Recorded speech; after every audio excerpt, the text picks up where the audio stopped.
Do it, Hollow.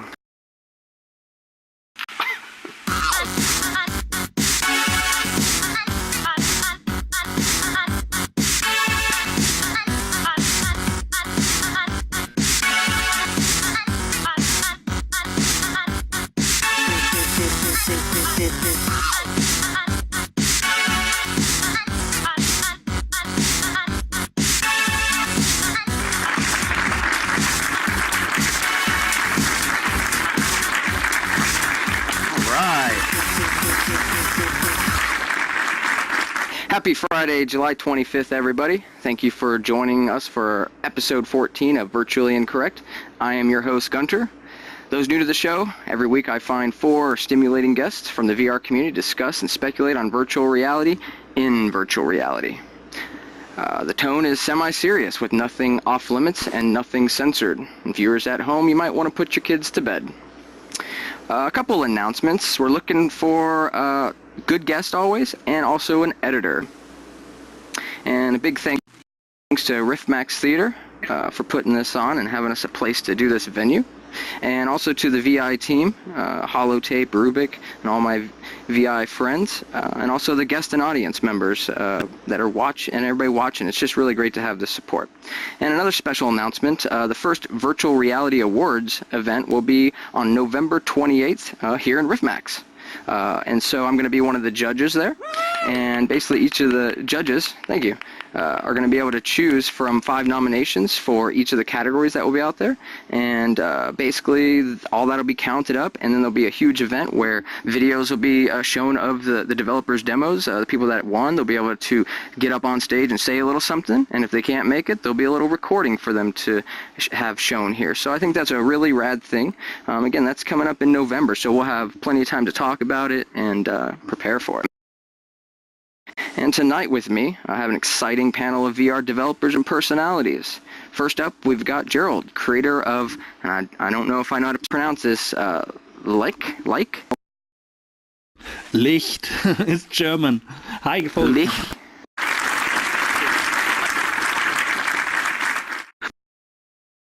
And so you spell that L-I-C-H-T, so... It's Licht. But no problem, everybody says Licht anyway. It's almost like Licht. Licht. And up next we have APieceOfFruit. He's Team Metatron. He's an awesome friend of mine, and glad you could join us again for another round. APieceOfFruit, how you been? Woo! Yeah! Pretty good. Sweet. And to my left we have Gaylor. Developer of VRChat, or one of the developers, and just a good friend as well. I'm glad you're here, man. How's it going? I'm doing well, Gunter. I'm excited to have my hands working. Semi-working, or are they working? Can you wave to me? I'm gonna try. No. Hello. It's There working, you go. yes. Oh, yes. Well, it's gonna try. Yes, that sweet Napoleon Dynamite move. And finally, we have JamesMcCrae, creator of JanusVR. I'm really happy to have you here, man. How's it going? Thanks, man. It's going great.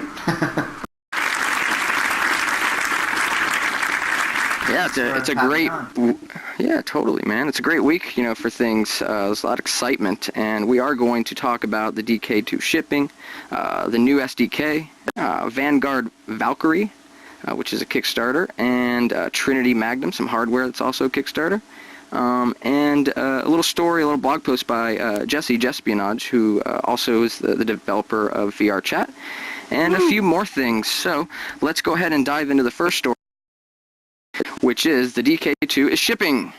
And you've likely read a post.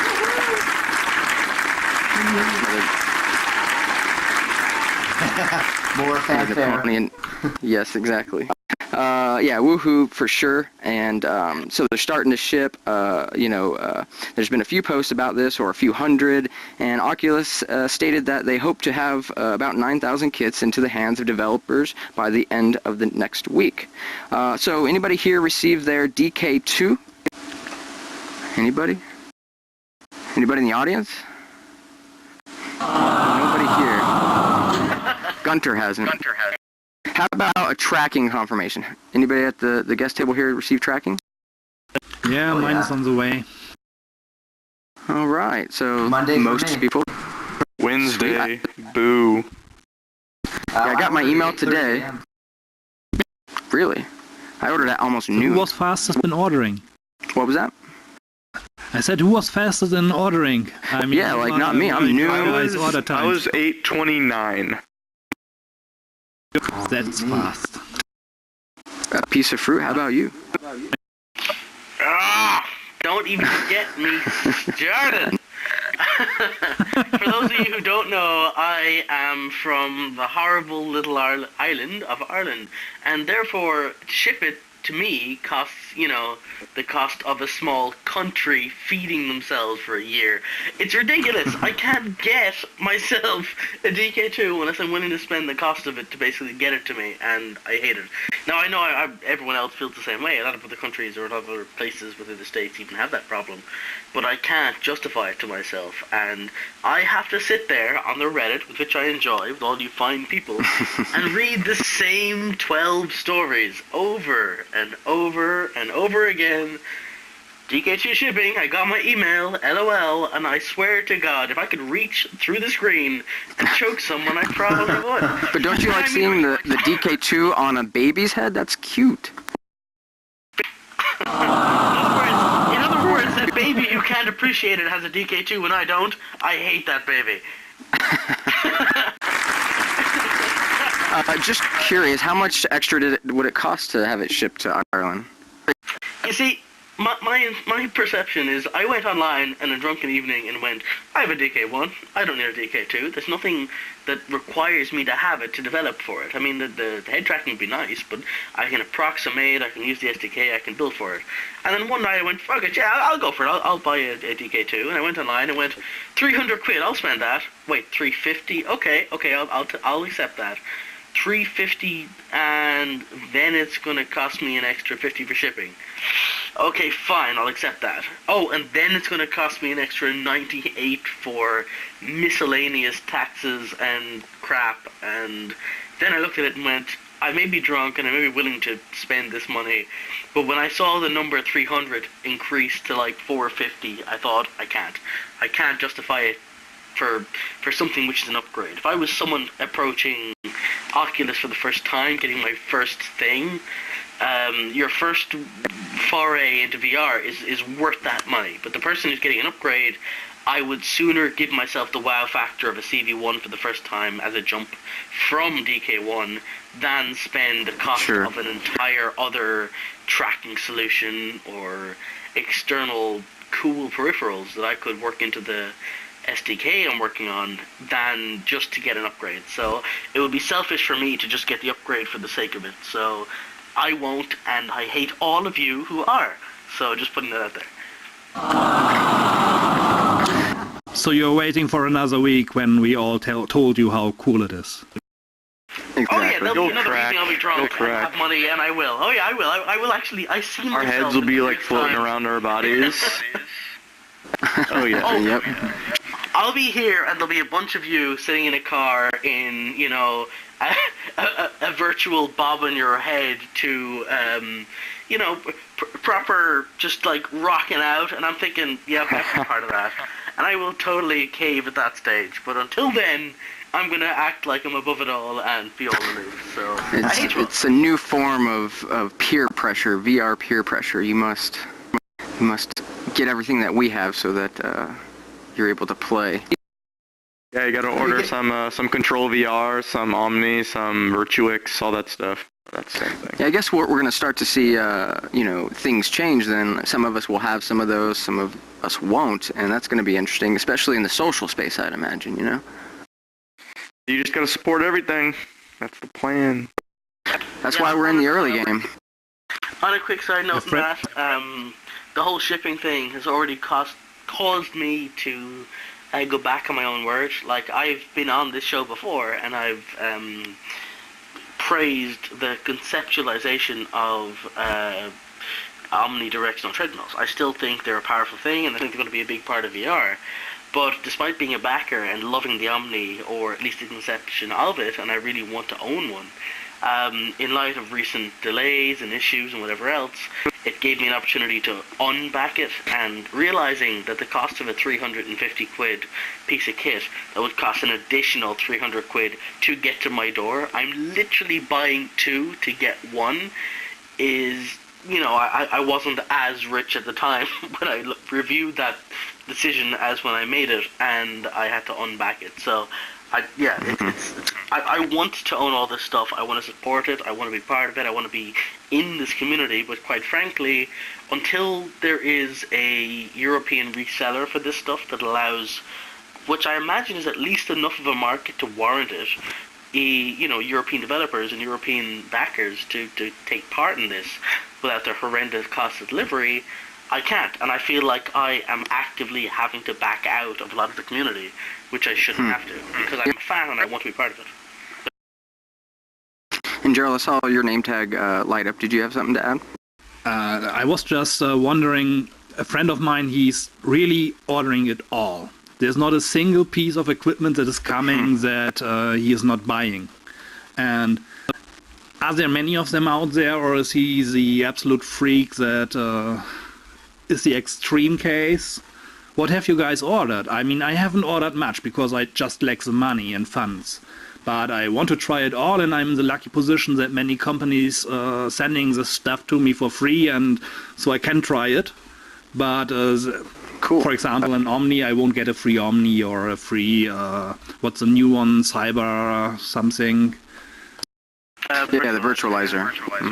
Yeah, the virtualizer, right. So I'm back to the Omni, STEM, Prio VR.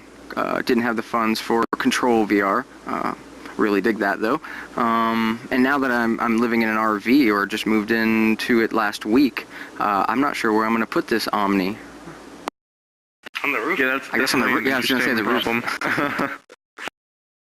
I certainly have, you know, plenty of room outside, so I guess I could set it up under the awning and play with it for a few hours, and it might be kind of cool to do like a nature walk or a Skyrim walk while being outside. You know, Gunter, you talked about the whole outside thing before, and the whole sort of natural air vibe of it. Well, imagine how cool it would be for everyone else watching you drive down the road in an RV while you're on the roof in an Omni, just rocking out in Skyrim. I mean, that is a pitch I would buy into. Challenge accepted. You need to like retrofit like a mobile like hot tub into an Omni-like device that you could just like run around in. That would be wicked. And just drive around. You say hot tub? Yeah, like a hot tub in your RV. Like I'm assuming you have this like pimpin' RV, but then like actually have like the hemisphere you run in like embedded in the hot tub of the RV. Have that like area you can run in, you know? It's kind of cool, and you could do like when you're in the Rift, it's like a time machine. Yeah, or I jumped in the river in Skyrim and the water jets start firing, you know? That'd be cool, yeah. Oh my goodness, freaking water. We're gonna need more than one VR room for all this stuff. All right, let's move on to the next story. And Jason, your audio is a bit low. If you want to work on that a little, it will make you sound better, and I'm sure you would like that. Don't feel bad about the whole Ireland thing, Jason. They're like beautiful country, man. Yeah. You know? I think everybody expects there to be like rainbows with pots of golds at the end there, so it might be part of the problem. Nah. I actually was there. I think it was in March of this year. Actually, Graham, I might be your former academic supervisor, Bobby Bodenheimer. Is that right? Yeah. Yeah, he did a presentation at a Symposium of Applied Perception. So I was in Ireland and I went to his talk. It was cool. That's sick, dude. Oh, it's a small world. And then he was that's like, awesome. And he was doing an academic presentation, and he was like dropping like the Oculus Rift in the presentation. You know, I was like, yeah, cool. We're seeing more VR stuff. You know? Yeah, no, I convinced him to get the first one, and then before I left school, I convinced him to order a second one. So he's all aboard that stuff now. We actually have he's presenting our paper in is it Seattle? Like at the end of the month. So cool. Which conference is that? Is it SAP? I forget the. Was it SAP this year? Symposium Applied Perception? Yeah, it might be. I forget. Cool. Yeah, I remember when you were still under his tutelage. Basically you were talking about him when we first met in January when you started VRChat, and you were learning from him. So that's really interesting that James, you've met him. Yeah, he likes to wear Hawaiian shirts and stuff. He's pretty. Oh yeah. Oh yeah. Sure. He's really into his stuff. That's for damn sure too. He is. He is known for his Hawaiian shirts every day. And he's been known to fall asleep while you are talking to him. That's kind of rude. Well, he's a busy guy. All right, Maybe he's heard it all before or something.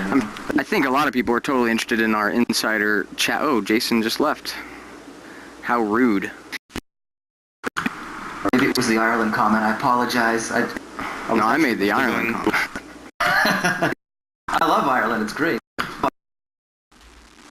So we'll just chill and talk while we're waiting for him. Sure. So I haven't actually gotten a chance to jump into Janus in a while.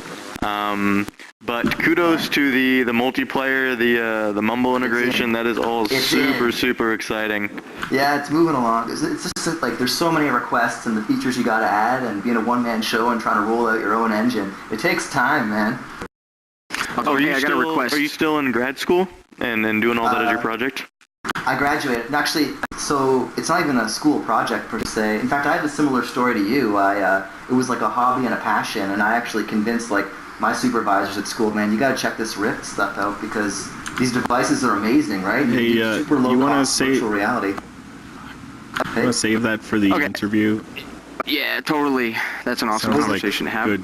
Good content for later. Dude, I have no idea the So structure. hold on. Oh yeah.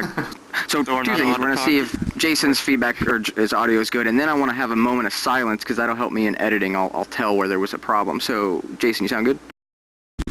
Yeah, I went through my audio settings and put the sexy bar up as high as I could. So how does the sound now? I have a boner. You're good. All good, I like it. So, just as a quick lesson to those people out there, I was accidentally using my headset mic, and apparently it sounds like someone's pooping through a tin can, so I just switched. Yeah, and I heard feedback. I was thinking something was going on. I even totally forgot that you have the Yeti, so yeah. Yeah, so, FYI to those people who want to get into the whole VR thing, or, well, the internet thing, I'm using a standard, whatever 80 quid mic or 70 quid mic, and if you can notice the difference between my voice now and then, that's all it is, the difference between a shitty headset mic and an 80 quid mic. So yeah, that's it. That's my. What's a quid? And I'm going to stop talking. Oh God! What you people? Euro dollar. You people freak me out. God damn it! What do you mean, you people? I mean all you people. I've never been called you people. That's weird. I've had this in every Riftmax, every virtual fucking incorrect, every single chat with, people who aren't either Irish or European. I've had to send every third sentence I said a kind of a translation. Quid is a universal term for, amount of money. It's whatever. It's not the dollars the or pounds kind of money? or whatever else. God. It's any money. Kind of quid do y'all use? Quid. No, quid is just sort of monies. Okay, so what kind of monies do you use in Ireland? We use a horrible Euro-ness, So you use euro, but you also say quid. Well, quid is like, see, if you think quid is weird, it's the same thing as. Okay. This is the whole big thing. History. We have a fist fight over it because I want to try it out. After the show, stay tuned for the fist fight. Let's have a moment of silence for something out there that went terrible today. All right, let's pick back up with the next story, which is the new SDK beta version 0.4.0 was also released. And aside from the expected updates, such as full support for DK2, the SDK now includes a Windows-only Oculus display driver that will automatically output rendering directly to the Rift. Hopefully this will mean the end of all the fussing around with extended or cloned displays. How do you feel about the new SDK, and have you had a chance to work with it? And let's kick it off to Gerald. So far, I am lucky to not have touched it, but all the other developers are really not that happy with it. There are still too many problems, and I think it's really great that they're trying to put that many new features in there, but the basics are broken. And for example, I use a lot of deferred rendering because I love shadows and lights, and that is just not working properly from what I read. And now I'm wondering, do I really want to start right now with it? Or am I rather waiting for another week until they have fixed all the issues? Interesting. It's probably smart to do that. What's your perspective, Graham? So I haven't actually gotten a chance to look at it either. I am very excited for it. There are, a ton of new features which are going to be super cool, especially the being able to go between applications and I guess give the Rift access to 2 applications at once. I think that's pretty neat. You don't have to shut one down, open up another. I think that lends itself to a lot of different cool applications. But we have, I think Jesse's looked at it a little bit. He'll probably be the one that ends up integrating it because I don't feel like dealing with it. But I am excited for it, absolutely.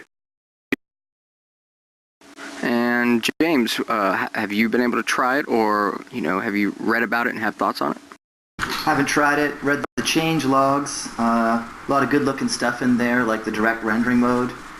Solves a lot of kind of pain in the ass problems on getting your window onto the Rift correctly and all that. So those are welcome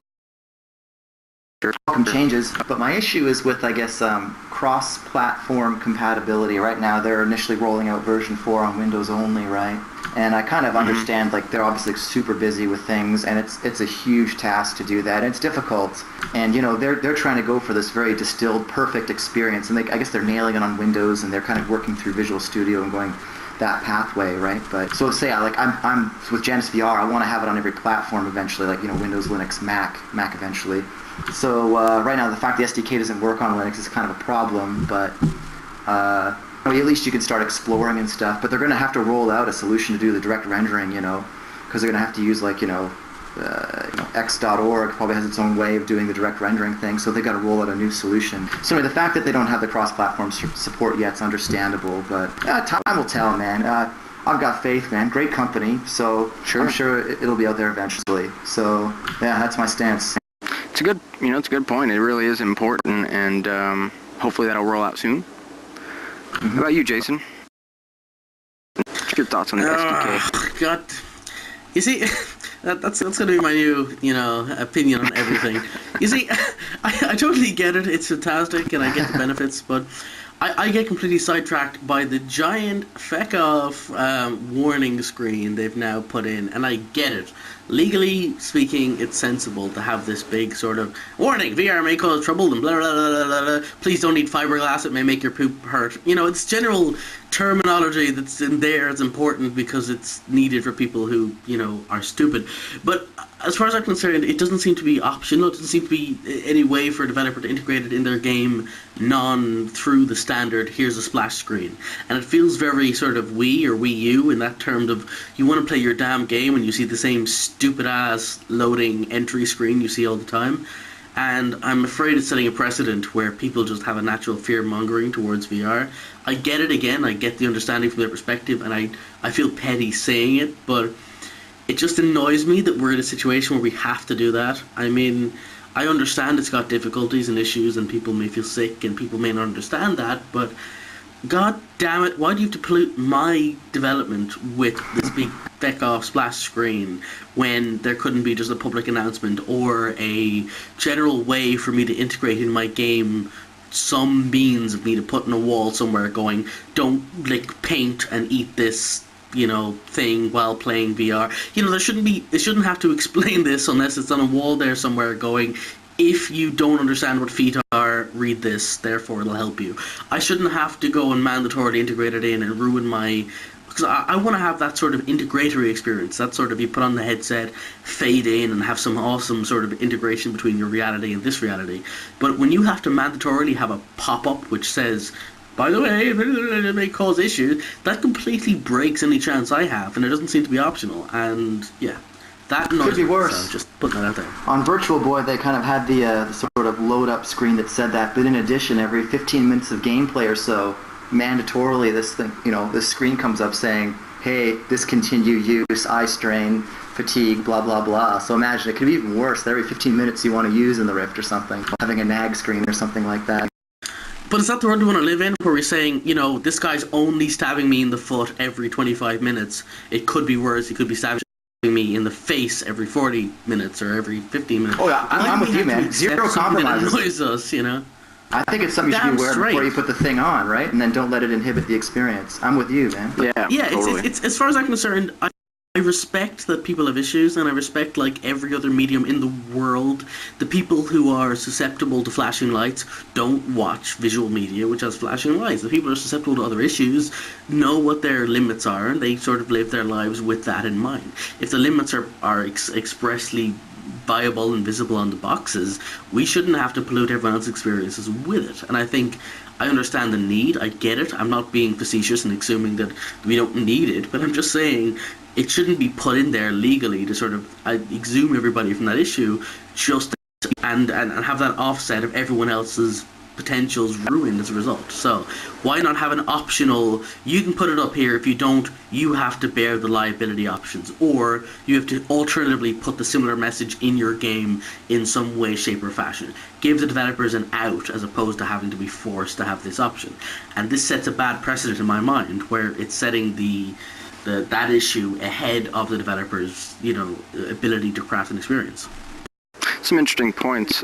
Gerald, what do you think? Do you agree with Jason, or Oh, absolutely agree. There are some points, especially, for example, in the manual.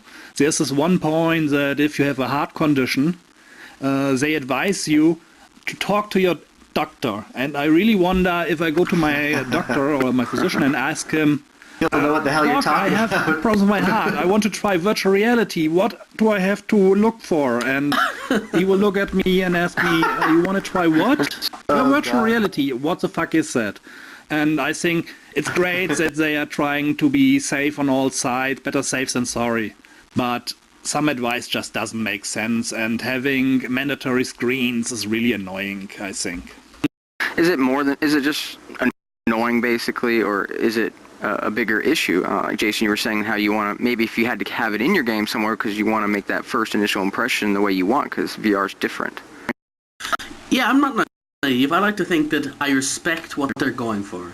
And I know how life isn't always fairly straightforward. There's a reason there is a don't eat this on unedible product thing, or on packets of peanuts, don't eat this if you're allergic to peanuts. There's a reason these things exist, because some people don't understand life. So I get it, and it's understandable, but the point is, putting the onus on the developer it's fine, but putting it mandatorily on the developer is a bit unfair, because whatever situation happens, the developer has to enforce it. And I get the rule, but I respect what they're going for, but realistically you should give the developer the option to say, we will back you, we will back your play, we'll put you on the share store, we'll put you on every medium we have if you subscribe to our rules. If you opt not to, you're on your own, that is fine. Alternatively, you can put the same mediums into your game as long as it's prominently displayed at least once, it's visual, and it's on a wall or surface that's visible and readable. Give them an out, but forcing this bloody pop-up is incongruous to this. Imagine a world where we're trying to go sort of in between worlds. We're trying to go from scene to scene to scene. How can we transition in a virtual world between my game to your game to someone else's game? Some API is built that allows us to, sequence between them. And every time we interchange, we have to pop up another bloody message. It is going to annoy us to no end. Once that's a driver installation should be more than enough, I think. And I was just going to say that, is it maybe a little too early? Like, this isn't even a consumer product, and kind of don't the developers know kind of what's going on? Well, the whole idea is that the developer kit's preparation for the commercial, version. Sure. So the whole idea is to get used to whatever the protocol is going to be into the future for I guess that's consumer-facing game, right? I said before, it reminds me of the Assassin's Creed's asinine opening sequence, where they cover themselves from all potential issues by saying, this was built from a multicultural group of people with various opinions and diverse ideas, and the ideas expressed in the game in no way indicate that... I feel like I should put in front of every one of my games, this was built by me, one guy, with my opinions, and I am an atheist, and I also don't have diverse opinions, it is me. Therefore, all opinions expressed are mine. Have an issue? Well, want to fight about it? I don't care. It is my opinion. I feel like I have to fight about that now. It's stupid. Alright, and just noticed a few people have joined us in the studio audience. Welcome, everybody. And if you'd like to have a seat in the stands there, please do. It's the left control key to sit. So you don't have to sit down there at those theater seating. You can come right up and have a seat. And at the end of the show, we will have audience come up to the microphones that you see in the front there and ask questions and kind of, participate. So, yeah, welcome. All right, any other thoughts on the SDK before we roll on? All right, so what I'd like to do now is a guest spotlight. I'd like to do a spotlight on Gerald, creator of Licht. Take it at that time. That fits. Licht. Perfect. Who was that? Licht. He's a James. The German. Sie sprachen Sie Dutch, Licht. Ah, ja, genau. Well, it's definitely a challenging name, and I'll have to keep practicing it. But besides that, I'd like to ask you a few questions. Tell us a little bit about yourself and how you became interested in VR and decided to develop for it. Okay, I've been a fan of VR for decades. I was a little kid. I don't know if you know the CeBIT, the biggest IT convention in the world that is held in Germany, so I was there early on. And they had this VR machine back then. I was really a little kid. And I tried that and I was amazed. I was a big video gamer back then already. And when I was older, I was for the first time able to actually try it in an arcade. And I was waiting for it. Oh, it's coming. And just as all of us, it didn't come. There were some solutions that were just not good enough. And suddenly there it was. When Palmer finished the Kickstarter with Oculus and it was obvious, okay, this is going somewhere, I quit my job and decided, okay, I want to make games. I always wanted to make games, but now it's the point where I actually think I have to do it or I miss out on a big opportunity to revolutionize gaming. And that's where I'm right now, almost 2 years into game development. Yeah, excellent, totally. And so tell us a little bit about your game, how you came up with the idea, and describe it for folks that have never seen it before. Okay, Licht is an experimental game of someone that has really a few months of game development time. I got Unity, and I expected back then that I would get this my Rift the same months, and then the Rift was delayed. And I was sitting there and, okay, I'm just learning Unity. And I don't know if everybody knows the Leap Motion. It's a motion controller that gets your hands in the game, basically.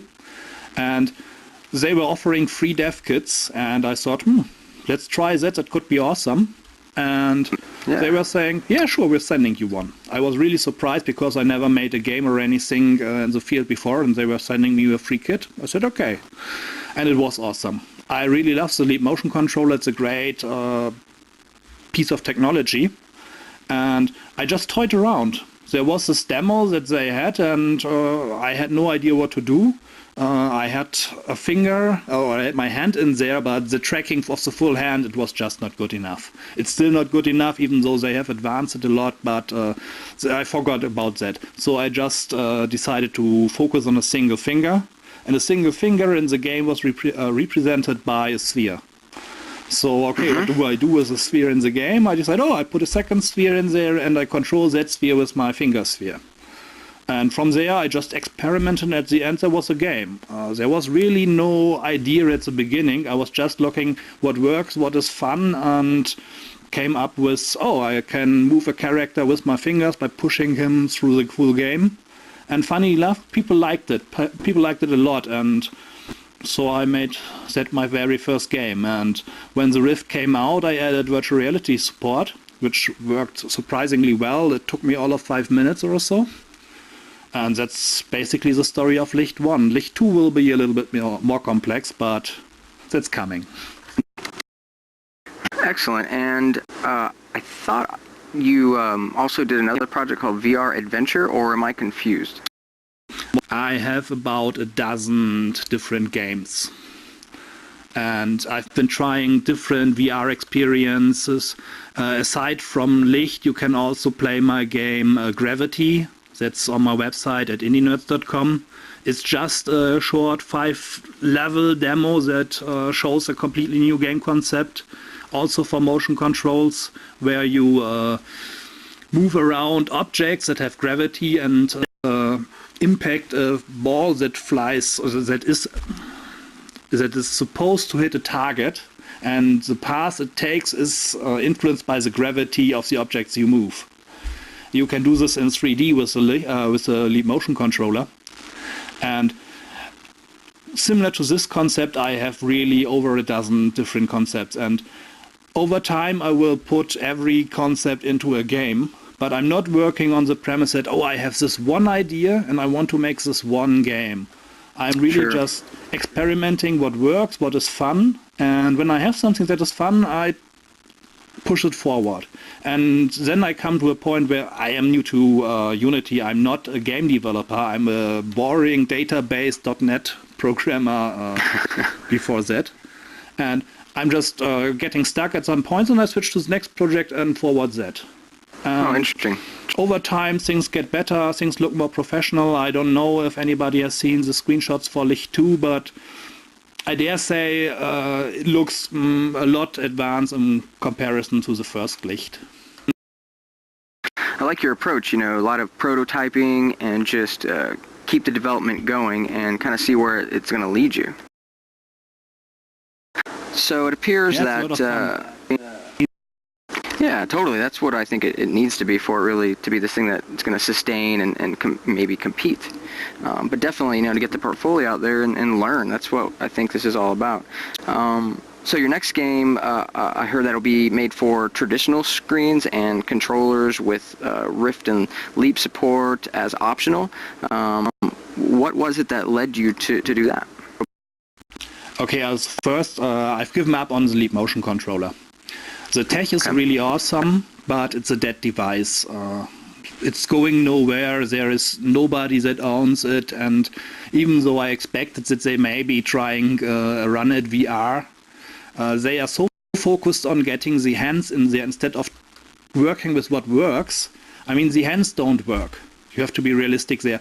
It's cool. It's a perfect gadget for videos.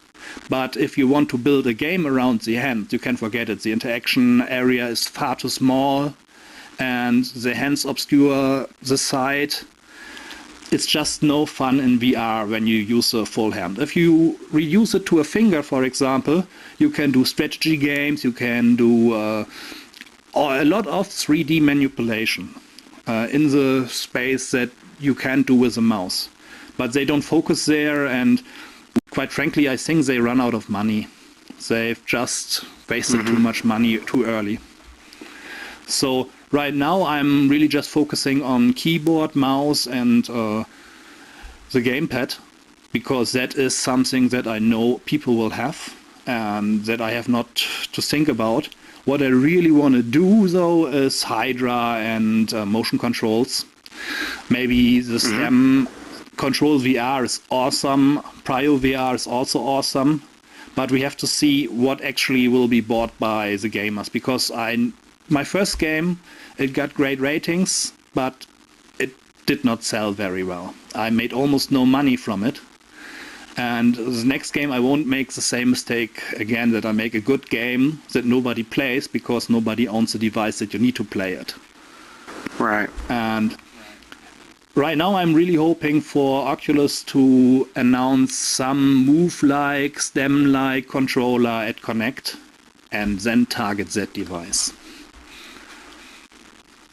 Yeah, that would be great. And I know that we've been talking about those sorts of issues and what is Oculus going to do. So that's definitely on everybody's mind, and is a challenge for developers.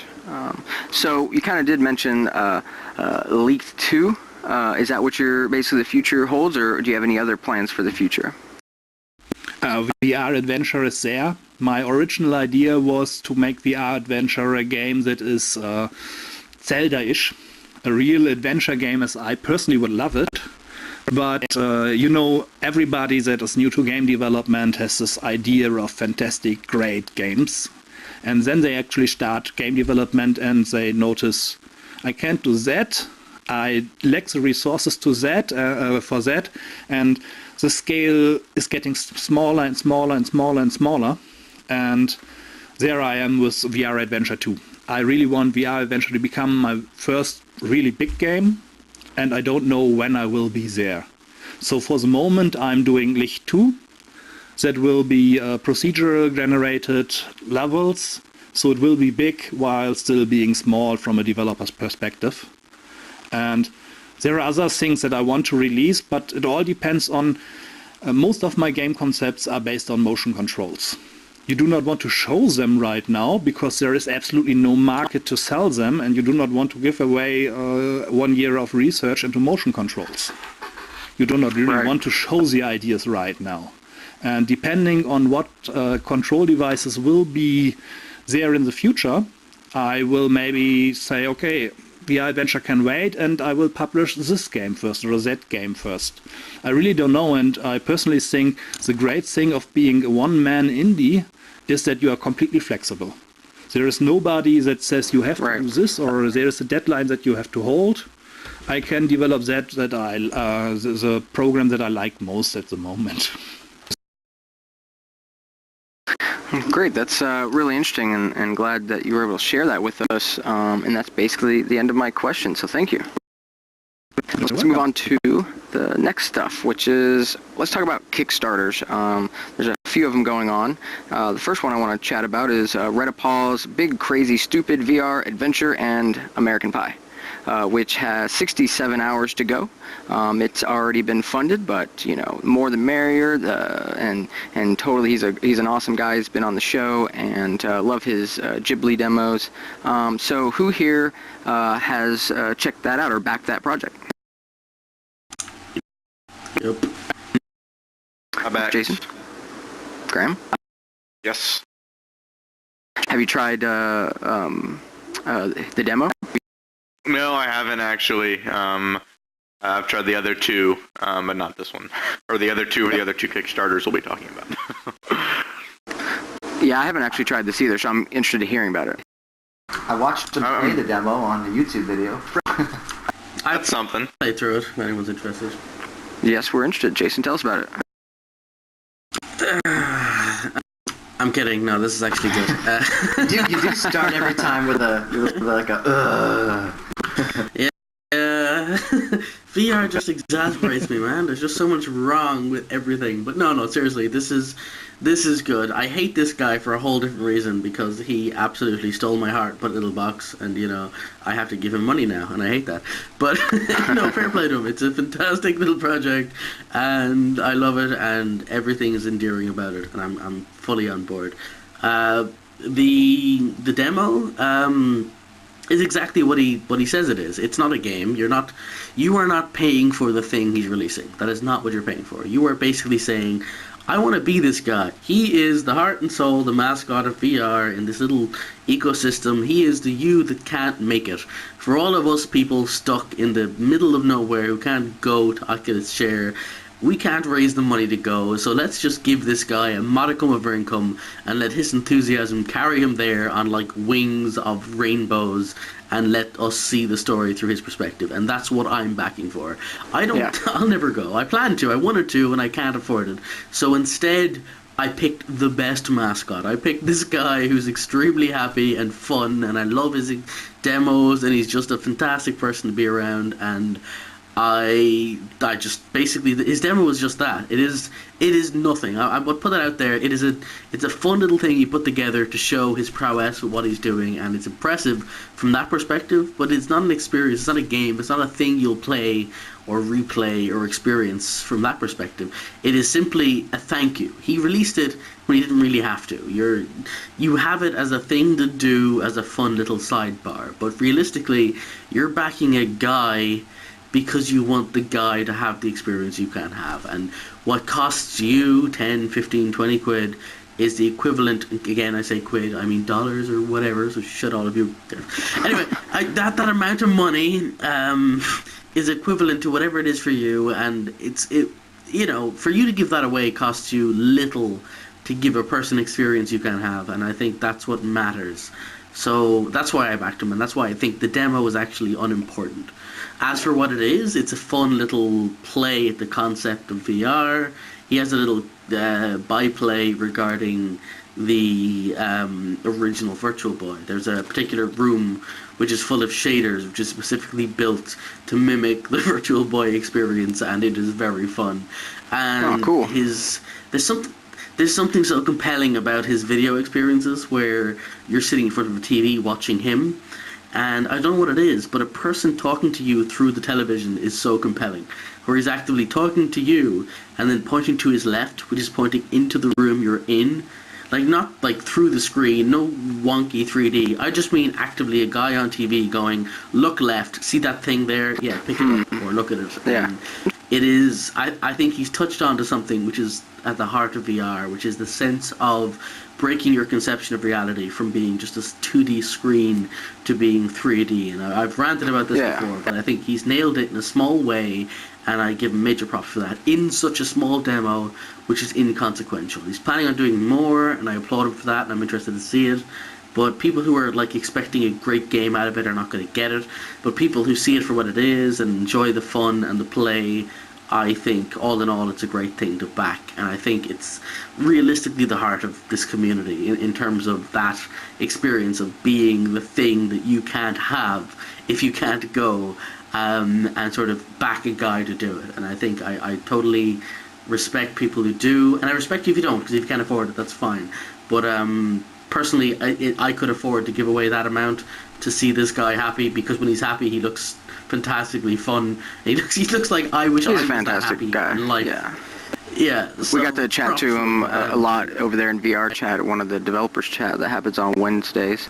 And what's great is it's successful. He's funded. So, I mean, now we get to see what he does, and I'm sure he'll be taking pictures, to say the least, and reporting back. So, how about you, Gerald? Have you heard of Redipol? I'm sure you have. And what do you think of his work and the Kickstarter?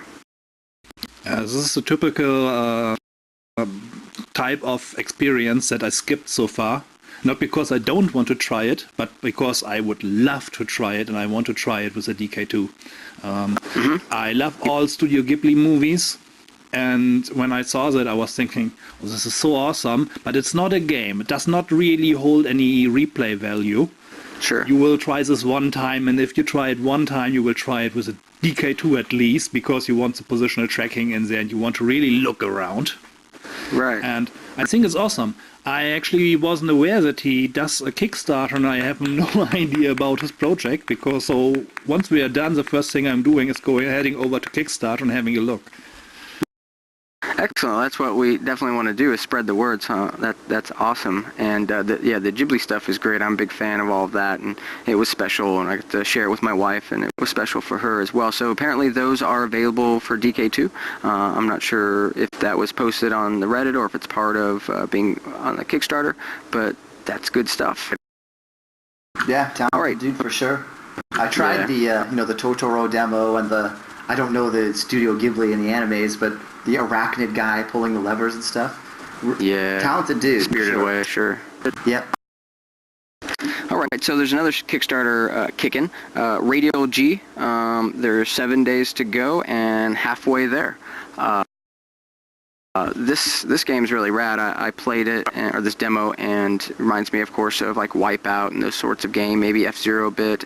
But you're on a tube, and and you can hit the speed ups or you can hit things that slow you down, and it's just great. It works really well. There's no nausea for me. It's just a blast. So have you guys tried this? Have you guys backed this? And let's start with James. Well, I wonder fundamentally why the formula in Wipeout was you were on the inside of the tube. In Radial G, you're on the outside of the tube. Yep. So it's different and strange. I wonder if I don't know, I think like Psygnosis might have been one of the companies who worked on the initial like Wipeout series for like PlayStation, etc. But it might have been a design decision back then to go with like you're on the interior of the half pipe, just because it provides you a better view of stuff. I find when you're on a pipe and it has a narrow radius, you don't have a really good field of view of like the stuff on the track and stuff like that. Maybe that's like part of the fun too, though. It creates the challenge. Maybe I feel like I've seen these tubes or these, like F-Zero or something else. I don't think it was F-Zero, but maybe Wipeout. You were on the outside sometimes. I feel like I've experienced that. But I think that is a good point. The Wipeout games I played, anyways, you're principally on the interior of like a half pipe, right? There's like sweet jumps and all the rest of it, and speed ups and stuff. So those mechanics were there, but it was an interesting decision though that you'd be on the outside of this pipe, kind of thing, where it was cool that you could sort of 360 go around it, but yeah. For sure. What's your thoughts, Graham? Have you seen this? Yeah, no, I'm a huge Radial G fan. I backed them, played the demo, and then backed them, I think. And it's one of the first demos that I've played. That was, I don't know, I was smiling and cursing at the same time while playing it. Whatever, trying to get the speed up, It was fun. High-speed games are always fun. Especially, I get nauseous pretty easily. I actually had to take my headset off now. But that game did not give me any issues. So I don't know what they've done differently, but it's worked out well. Unfortunately, the problem is these Kickstarters are asking for a lot of money now. And for something like software, it's just so hard to hit that goal. I'm crossing my fingers. I'm doing what I can. I'm retweeting. I'm tweeting. I'm, talking about it. But, I don't even know if they're halfway yet. Apparently they're halfway, and I think they're trying to raise $250,000, and some of the one of the rewards was to get one of the audio composers from Wipeout. They're doing 50. I thought it was just 50,000. I'm confused. 30,000 euro. Yeah, I didn't write those in my notes, so I'm sure I'm thinking of one of the other. That's the other guy. Valkyrie, that's Vanguard. Valkyrie. Yeah. Which is crazy. 150 maybe. And awesome. It's amazing. I love that demo as much, if not more. But that's so much.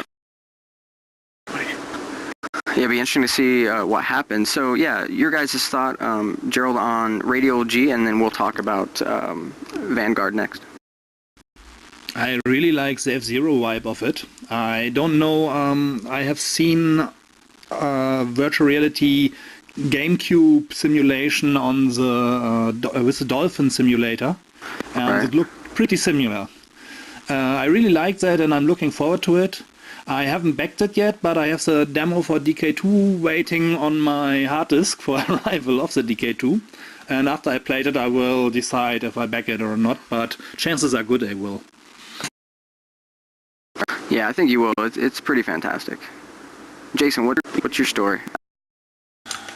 Well, I was very back and forth on this. I saw the YouTube videos and I saw the links and I thought, yeah, I was a Zero. I was an F-Zero X fan and I loved the first game, Captain Falcon for the win. And I really loved that and I really enjoyed it. And I thought this was the renewal of it and I enjoyed the videos, but it didn't really get anything across.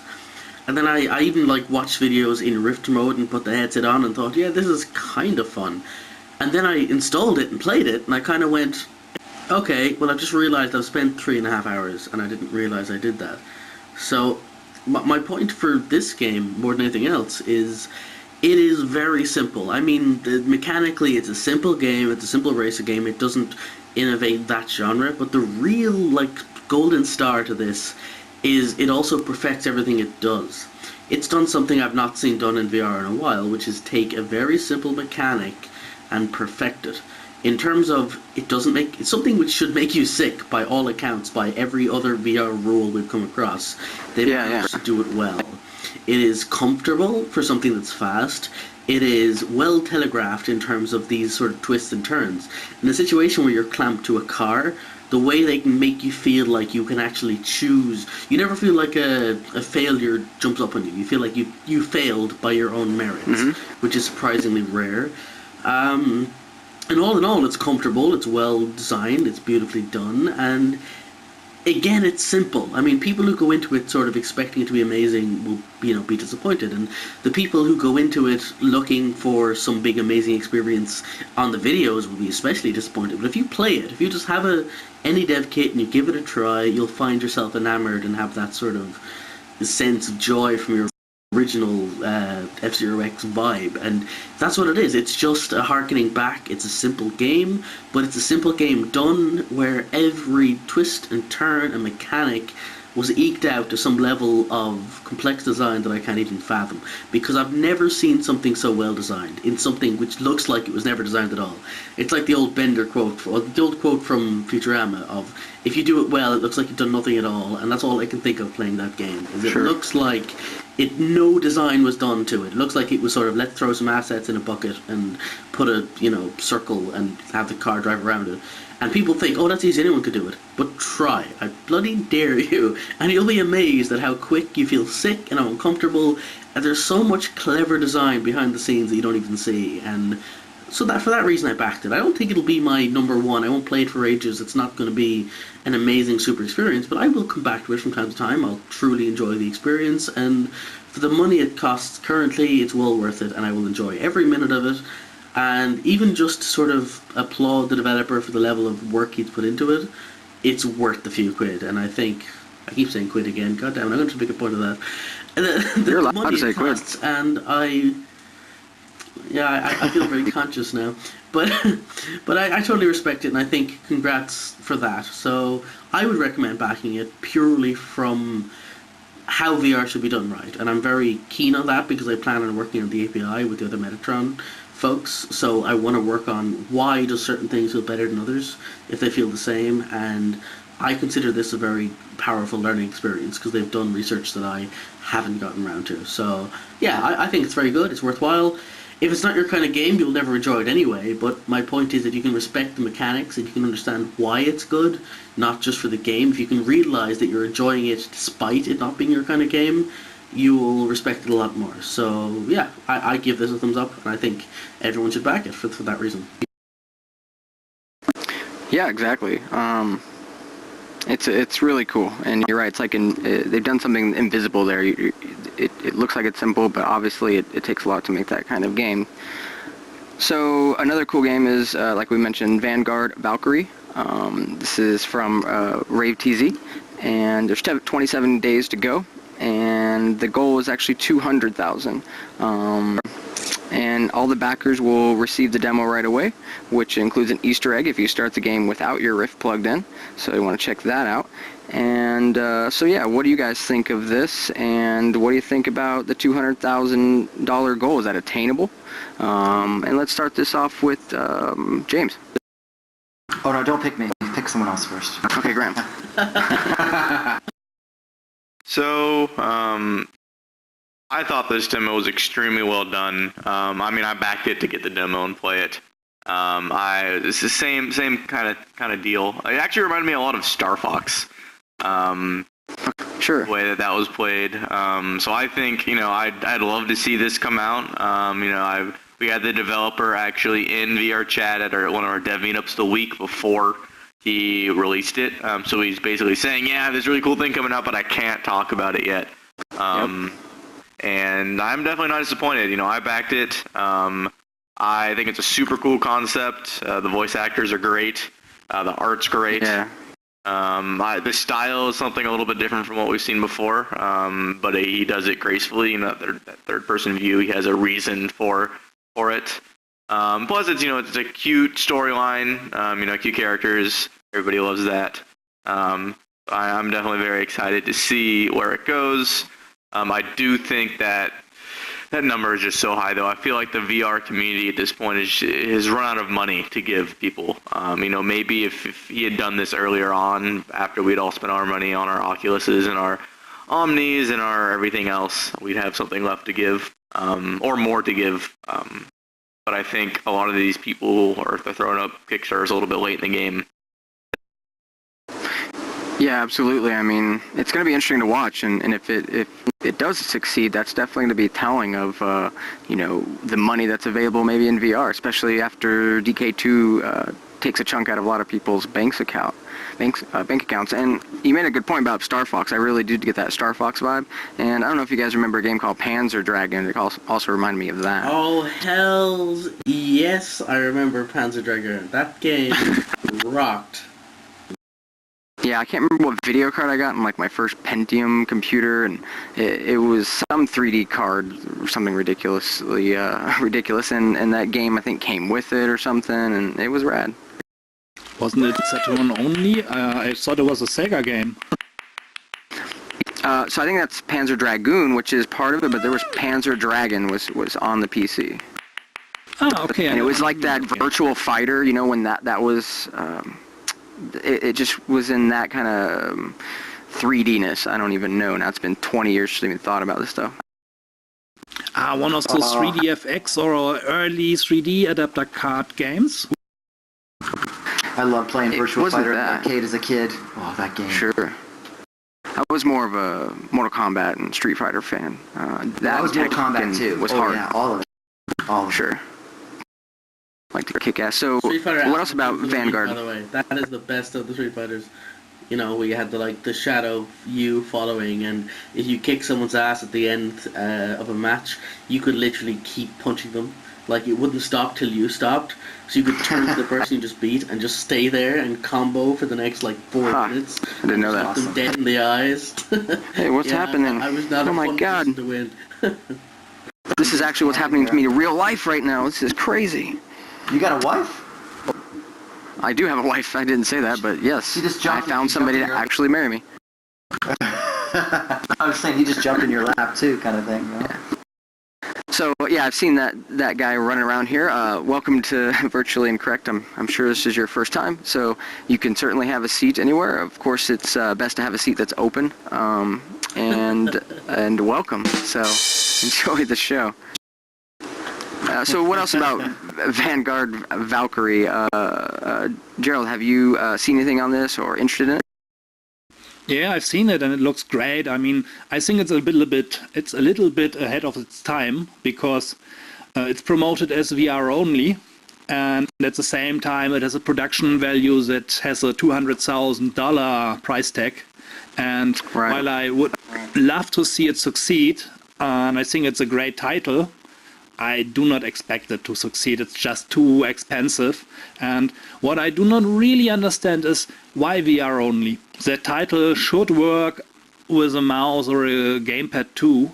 There is no element where I would say, yes, this would be awesome in VR, but I see no reason that it could work only in VR.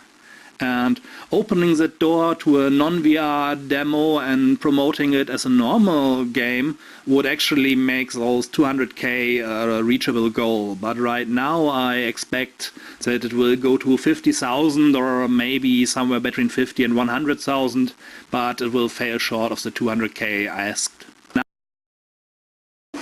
Yeah, it's going to be interesting. Let's talk about the Trinity Magnum Kickstarter, which has 25 days to go. It's a low-cost gun controller for VR, featuring optical tracking plus IMU. Holotape made a comment that this is, in almost every way, a PlayStation Move controller in one of those plastic gun grips. It is even compatible with the PSI camera. I'm, however, excited that they say they are trying to accommodate left-handed people as well as right. So, Jason, what are your thoughts on this? We talked a little bit about this before. Whoa, left-handed podcast for the win. Left-handed podcast. Yeah, for those of you who don't know, myself, Gunter, Holotape, and Matt are all part of Cousin Vex, by the way, are all part of the Left-Handed VR podcast, in which case this came up in our first episode and became the sort of the kind of title for the show is that, yeah, it occurred to us that there's not many VR experiences for left-handed people, and we kind of realised we're all VR fans who are all left-handed, and Yeah, that aside, I think it's a cool thing. It's a cool toy, and I said the same thing to this I did that I said with the fan, which was meh. I can afford that. I'll throw some money your way, providing it's cheap. I don't expect it to revolutionize anything. It may surprise me. I can afford to support it, and so I will. And I respect people who can't, because quite frankly, it's throwaway money if you can't afford it. But if you can, it's also throwaway money in a good way. So it's cool, it's interesting, but I don't think it's anything someone's going to be sort of humming and hawing, going, should I support it, should I not? Realistically, you will or you won't. I'm hoping to take that issue off the developers from the whole Metatron VR API thing down the line, but regarding the consumer buying it, consider it an oddity, an interest. I wouldn't say back it if you expect it to be used in VR games, but if you're interested in technology, if you're a developer, if you want to try ideas, then go for it. And it's sufficiently cheap, it's worthwhile doing so. And I say cheap, it's not actually cheap, it's cheap in VR terms when it's backed against the bloody Virtuix or the... How many quid is it? Ridiculous things. Thank you, everybody. 120, I think, if memory serves, or something along those lines. But you can not 120 my quid, though. Local... Yeah, exactly. You can translate that into your own terminology. You know what? I'll build a quid to your currency translator at the end of this, and put it out there. That's funny. Anybody else taking a look at this Trinity thing? Anybody interested? Yeah, backed it. I think it was cheap enough. Right. James? I think, I was at SVVR, the Silicon Valley Virtual Reality Conference. Sure. And I think they had a sort of demo but they had a prototype or whatever available, and I think I tried that one. Yeah, and they had like a little city you were in. You could like shoot up barrels and stuff like that. And it had this sort of characteristic feature where it had like the sort of bulb on the front, like for optical tracking, like the PS Move controllers have. Worked pretty good. It was a pretty good experience. So you could kind of you just kind of ran around the city. They had this sort of like a joystick control like scheme. I had a little bit of difficulty with it, but it's pretty good.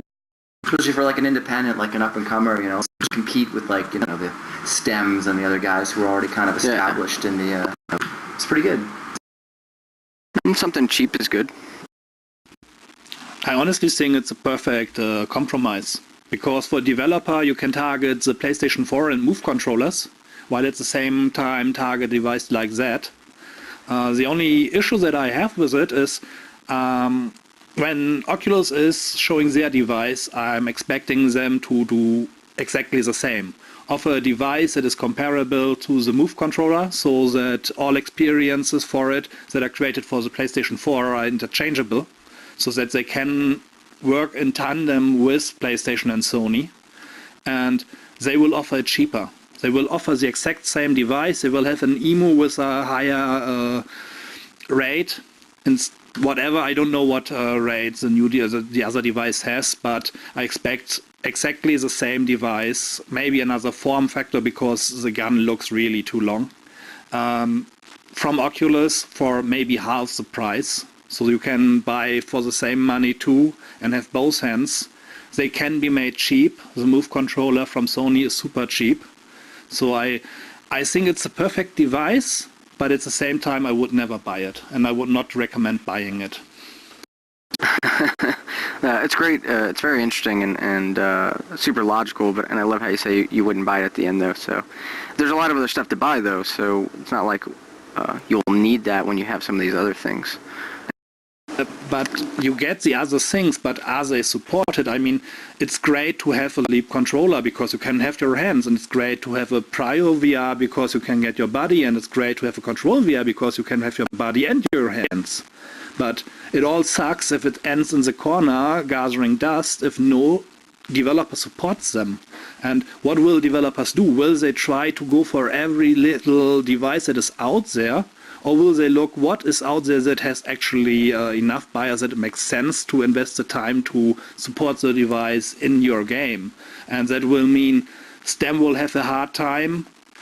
all the other countries, they will all have a really hard time. They will all have to compete with whatever Oculus will show. Yeah. And most developers will just say, no, I do not care for these 1,000 devices that have been sold, for this SDK that has been offered by them that is not even half as good at whatever Oculus will be showing. Oculus will really dominate that market from all corners. And it's sad, and I really hope that many of the other projects will survive, and things like Prio VR and Control VR that are more prosumer than consumer, they have a chance of succeeding. But everything that you can expect to get from Oculus at this point, I would not buy an alternative from a smaller company. Make good points. And Jason, I know that you probably have some comments on this. We've spoken about this. You'll have to be more specific, though. On inputs and, the API thing that you're working on with Team Metatron. Yeah, I mean, as far as I'm concerned, we're in a nexus of research, and I've said this a million times, but I think we live in a world where nothing's perfect in regards to input. Computers are always a magical black box that we sort of poke out with a stick, and our current stick is keyboard and mouse, and we've got muscle memory for using it, and we've gotten pretty good at it, but realistically it's stupid. A keyboard and mouse is a horrible medium to interact with the magnitude of the internet and the computers and whatever else. Never mind bringing in the power of an extra dimension and having 3D.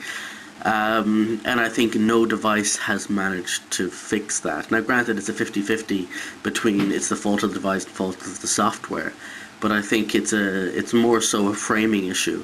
A lot of these devices aim for perfect one-to-one, let's track where the gun handle is in relation to the screen, or let's track the Hydra hand in relation to specifically picking up an object realistically, and you end up getting that sort of humping the object with the back of your palm, trying to pick it up and hovering it above your hand in this horrible janky way.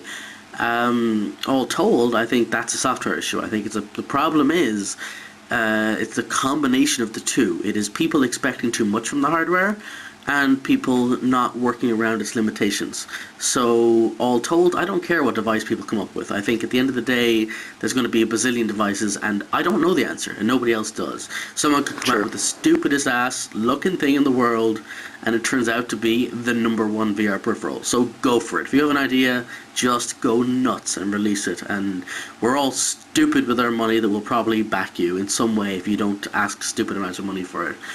And regarding the end result, I think the problem is a mind shift. I think people have to forget about trying to approximate reality in VR. I think this idea of giving you one-to-one picking up items and rotating it in VR is stupid. In the same way that we have an internet which is predominantly based around expressing pages. Literally, the internet is in form of pages, and that is someone just looked at their paper on their desk and said, let's digitize this. How stupid is that? You get a whole new medium with which to interact with the world in this interactive, cross-platform, amazing way, and what do? You approximate paper.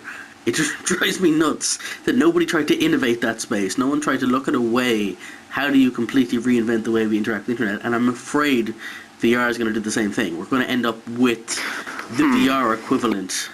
And I think inputs are a problem with that. Every input is aiming for that one-to-one pickup, which is forcing people to aim for that, which is forcing that whole prospectus inbound. But I think if people look at VR input as an approximation of where your hands are, an implication of intent is the way I'd phrase it. An implication of the person who's using its intent of what they're aiming for. If the developer is smart, if the tracking is sufficiently good enough that you've got enough accuracy to aim for that, you can build amazing things that are almost prescient and, you know, they're able to read your mind and be purely powerful using the dumbest, most janky, most inaccurate tracker, providing you live within the limits of the software or the hardware you're using. So yeah, in summary, I don't care what you make. I hope you make the best thing in the world, go for it, whatever else, but you need to find good developers, you need to work on what you're aiming for, and someone needs to reinvent the VR wheel when it comes to interacting with the world. I definitely think for VR for sure. But one thing I think about with like websites and pages is it's familiar pattern that people can understand. If you try to kind of go way too out the box and people can't really relate or like what the fuck is this, then I don't think they're going to use it. And so it comes back to like people need to use it. So how can we do that? And now we see the web, it's much more evolved and it's doing a lot more. It might be a good segue to talk to James, because you're playing in that realm a little bit. Let's get into this open web metaverse shit for sure. I've been waiting all day for this. You got one whole half a table and we're doing shit like this, man. So, that's right. And then we're here in a metaverse. So yeah, you're absolutely. the creator. Oh, Riftmax, VRChat, they're all part of that umbrella for sure. Yeah, you're creator of JanusVR, something I haven't actually gotten myself over there to play and try enough, but I did, and it was a little while ago. It is shameful. It's actually one of the issues I'm running into is trying to do and read and stay on top of all the things with all the things going on. But anyways, so yeah, tell us a little bit about yourself and how you became interested in VR and started developing for it.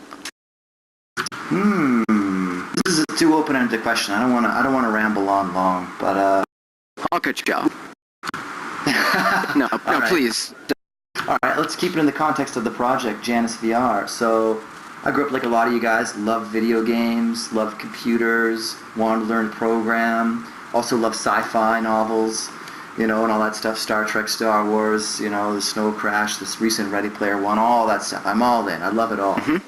And, yeah, man, I want to make the fucking metaverse, you know what I mean? And I've been going to school for 1 billion years, studying something like graphics, and I've got a pretty good skill set behind me that I, have a good shot at putting together something reasonable, something that's a pretty good proof of concept. So where the VR stuff came in was just like, I'm also a huge gamer as well, and I've been content with my video games, playing it on like a 2D screen. Then when the NVIDIA 3D Vision came out, I was all over that. Oh, active shutter display on these glasses. This shit is awesome. 120 hertz display, and then you're good to go. Played through like Oblivion, Elder Scrolls. I love those games, all of that. Immersive environments, in this 3D-esque, looking into the aquarium-like thing. Having a blast. And then, I saw the Oculus Rift Kickstarter, the $2.4 million funded, sort of huge, marketing pitch, like, let's make VR big. And I was just like all over, so I'm like, oh my god, this is the thing of my goddamn dreams. Yep. So I was like, absolutely, I will purchase whatever you say. This is amazing. This is whatever I do. If I had all your resources available, or, if I just had that machinery behind me, this is exactly what I've always wanted. So obviously, went to Kickstarter, got the DK1, wanted to contribute to the community, wanted to make something, and Janus, or Fire, yeah. What was it called before? Originally it was called Firebox, and I was really worried for a long time that, oh my god, Mozilla Mozilla's a foundation and they have a corporate wing, but I was worried Mozilla, the entity, they're going to be so pissed off at me. But it turns out, actually, at SVVR, I met a few representatives from there. Josh Carpenter, who's working on VR stuff at Mozilla, as well as Vladimir Vukicevic, who works on, he was originally one of the creators of WebGL.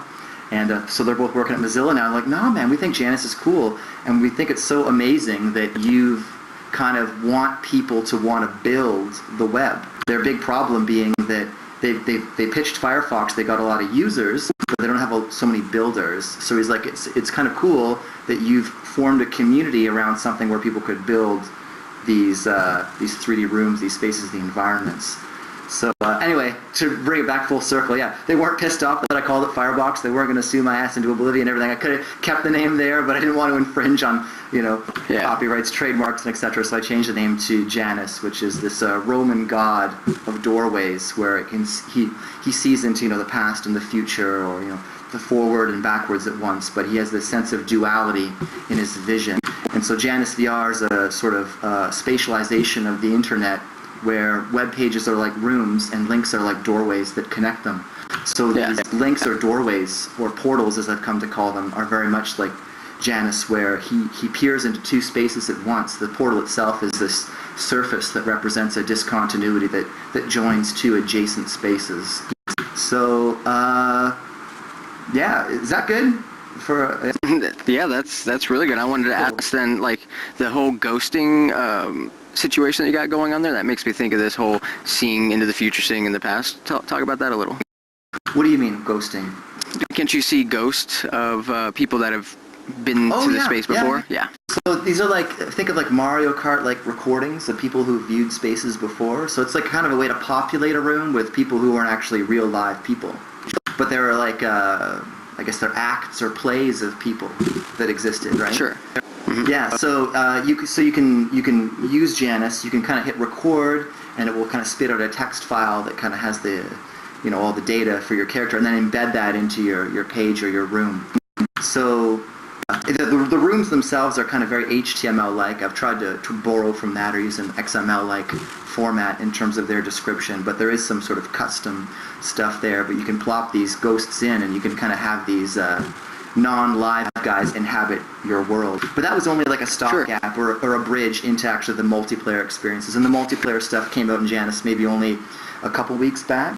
So I've actually been working hard on that, and I've got a new version with a new re-architected sort of server idea that will scale a lot better, because previously I was using actually like a text client, and everyone's packets came through as plain text, but now I've got sort of a larger server. It could be more distributable, a better model for it. Basically it uses kind of these TCP sockets, so it will scale a lot better. Yeah, but I have yet to roll that out, so that'll be like version 24. I want to have custom avatars. Like you've got, like everyone in JanusVR is these blocky, weird dudes. Right? You guys got these slick, fully modeled, like, dudes with heads and the face talk. Yeah, I've seen some of the video, one of the videos on the social stuff kicking there, and saw those avatars. They reminded me of Minecraft, just simple, just what you need, right? And that's kind of how the social VR stuff started for me. Was last August 5th is exactly when positional audio via Mumble, which you guys are using Mumble as well, dropped on the Metacraft server, and it blew my mind. Few of us were basically in the game when that happened, and we all spawned to the same location, and it was like, holy crap, this works. And just doing the simplest of things and getting astonished by it all, and then doing that for 6 months, and now we have other places to do this sorts of thing. So super cool. And Metacraft having a particular game is one thing. The way that I'm going with Janus is kind of the idea of a direction that an open web or a metaverse or something like you might have read about in Neil Stephenson's Snow Crash might have foretold, where these are actual spaces that you can go to where you can actually run into people and mess with people. I would, and same thing. I mean, what you're doing is definitely different in Minecraft, of course, but what is interesting is the social Mumble thing that's going on position audio, and there is a Black Sun club that was built there. So absolutely, I put down some obsidian blocks in the Metacraft server for sure. Oh, right on, you were there. Sweet. Yeah, man, hell yeah. That's super cool. What else? How about the future? With respect to what? With Janus. Keep building on the feature set. I'm kind of a one-man programming show. I don't know. I want to give shout outs to a few people if I could. Is that all right? Of course. All right. One guy in the audience, Custer123, otherwise known as Lee Nolan. He's created VRsites.com. That's a place you can go to like host your 3D content, your worlds. So he's one of these dudes who just found Janus interesting and got involved with the project. Amazing. There's this crazy programmer out there. Her name's Lisa Croxford. She goes by Lisa Lionheart on the forums. She's made like a thing where you can use Google SketchUp to create the spaces. And she's also coding all of the server code for Janus, which is out there in open source. It's on GitHub. And there's piles of people who are making these super interesting rooms. Just to name a few, Dante Vasquez, Firefox G, Codename Circle. They're all like doing really cool sorts of rooms and kind of pushing the engine and forcing me to consider things more and have infinitely far viewing distances, and they're making like Elysium and stuff like this. It's madness, man. But into the future, what do I want to see? I would almost want to see, right now, you know how you go to a website, you have www.blah, but you might have like a .m subdomain, which is like the mobile version. How great it would be to have like a vr.google.com one day, where the server actually returns back to you sort of a VR-enabled or VR-enhanced, page content for you. And once there's that adoption there where they actually recognize that, VR is a big player and that it's worth doing, I think, yeah, that will be a great future. So what I'm trying to do is I'm trying to push to show evidence that, that could actually be really cool. There are actually a lot of great applications for it that I could go on and on about, but yeah, these are my visions of the future. Sweet, thanks, James, and definitely want to talk more after the show. We're gonna have a little party, hang out, and chat more, so we'll dive into it further. Cool. All right, so another story. This one's actually from Jespionage, code developer on VRChat, and he did this blog post called "Arrival of the Train and Tiny Airplane Windows: Building a VR Experiences with Motion."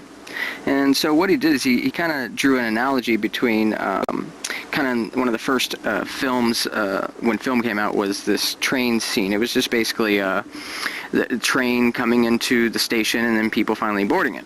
And so what was interesting, and he had a little video of that you could watch, which was really neat, but apparently back then, when this was shown in the theaters, it kind of scared the hell out of people, to the point where they're like, oh my god, this train's going to come right through the screen and get me. And so they were running out of the theaters and whatnot. So he was making point to, like, if we think about the best practices and how we don't want to hurt people or we don't want to have them have any issues, get them motion sick or, best practices is seated experience, that look how things change with film. Obviously people aren't jumping out of their seats, they don't think anything's coming out of the screen. It just kind of takes some time to kind of wrap your mind around it. So I thought that was kind of an interesting topic to bring up, and we'll just start with I actually proofread it for him. I was at work. He was like, will you give me a quick proofread? I was like, yes, I suppose I can take a break. Yeah, maybe you can kind of talk about it a bit more than what I just said. Sure, I mean, I'm pretty much, hit the nail on the head. It is a pretty simple write-up, but basically the lesson is, we have these best practices guides that are based on what we've seen so far in VR. Oculus has the most experience with, what works and what doesn't work, but it's not the, the word of God. It's not the all, it is the truth. That is the way it is. Right. Rules are meant to be broken, and some things may not work now, or may not work for some people, but that doesn't mean you can't push those things to the limit and then maybe go around them or maybe even completely break them. So his, I guess, idea was, if you were to have some fast-paced moving game, give people the option to have kind of like another view to look through. So, you're in an airplane, you're going super fast, but, if you look through a tiny little airplane window, it's all relative because you have the rest of the airplane to look at. So he was basically saying, if I want to have this super fast, flying game, have two different modes, one for the super user, and I want to be able to fly and be Superman and, who I can handle the dizziness, or, have a mode for, okay, I'm in a cockpit, or I have some kind of helmet on that, gives me a relative place to look at. So I think that's what he was. Yeah, I think he's sick and tired of just hearing everybody, this is the way it has to be. That's not true. And obviously, Oculus knows it. They're just putting stuff out there for people to have something to start with. Yeah, it's a starting place, and I think we are hearing more of that. I thought it was a really interesting blog post. Gerald, what do you think about, I think we've talked a bit about already the best practices and stuff like that, but any thoughts on this story? I haven't read the story, but my personal take on the best practices, they are nice and they are a good guideline to start with, but as he said, they are rules that are meant to be broken or at least bent. For example, one of those things that people always think won't work is catapulting people through the air. That sounds like something that will make people sick. And I was following that rule and was not doing it, and then I was thinking, but I personally love it when that happens. And I was building a game concept completely around every time I have this catapult, I will also have a dimension door or some alternative that the player can go to the other side without using the catapult. And then I demoed it to people, and everybody left the catapult. Nobody was saying, oh, this is making me sick, or this is not comfortable. And then I released a super simple demo to the group, low poly, where you were thrown 100 meters in the air in cloud level, and then you come down. And everybody was, that I talked about it was, oh, are you sure this is working? And everybody tried it, and nobody, really, I had nobody that said, oh, this is uncomfortable. Everybody said, oh no, this works fine, I'm surprised. So those guidelines are guides, but break them and try everything out. There's nothing fixed in there. Sure. Yeah, I mean, rules really are meant to be broken and pushing the envelope, but it's definitely a starting ground. Now, James, for Janus, are you considering things like the best practices, and what is your kind of thought? I read it for sure. But I think Graham kind of touched upon it, is that, you know, they're not God, and it's a matter of their opinion, and it is a matter of their experience. Albeit it's very good experience. It's something that you should consider heavily, but I don't deviate from trying other things or exploring it myself, or, you know, going through that learning process on my own to figure out what works and what doesn't. So, you know, whether that'll bite me in the ass in terms of getting JanusVR on Oculus Share, which I'm currently trying to do right now, is to be foretold, but yeah. So my stance is, you know, take it. You know, it is ultimately it's an opinion, but it is, you know, some aspects of it are, you know, scientifically defined. Like some things are actually quite true. Like they say, because they're aware of the optics and the display and everything, that you kind of want to generally have the user looking at objects, you know, along a depth plane that's something like 2.53 meters away. I don't remember the exact value, but there's a heuristic like that. You don't want to be gazing at things that are especially close for extended periods, or doing anything in your engine that will purposefully discomfort someone, you know.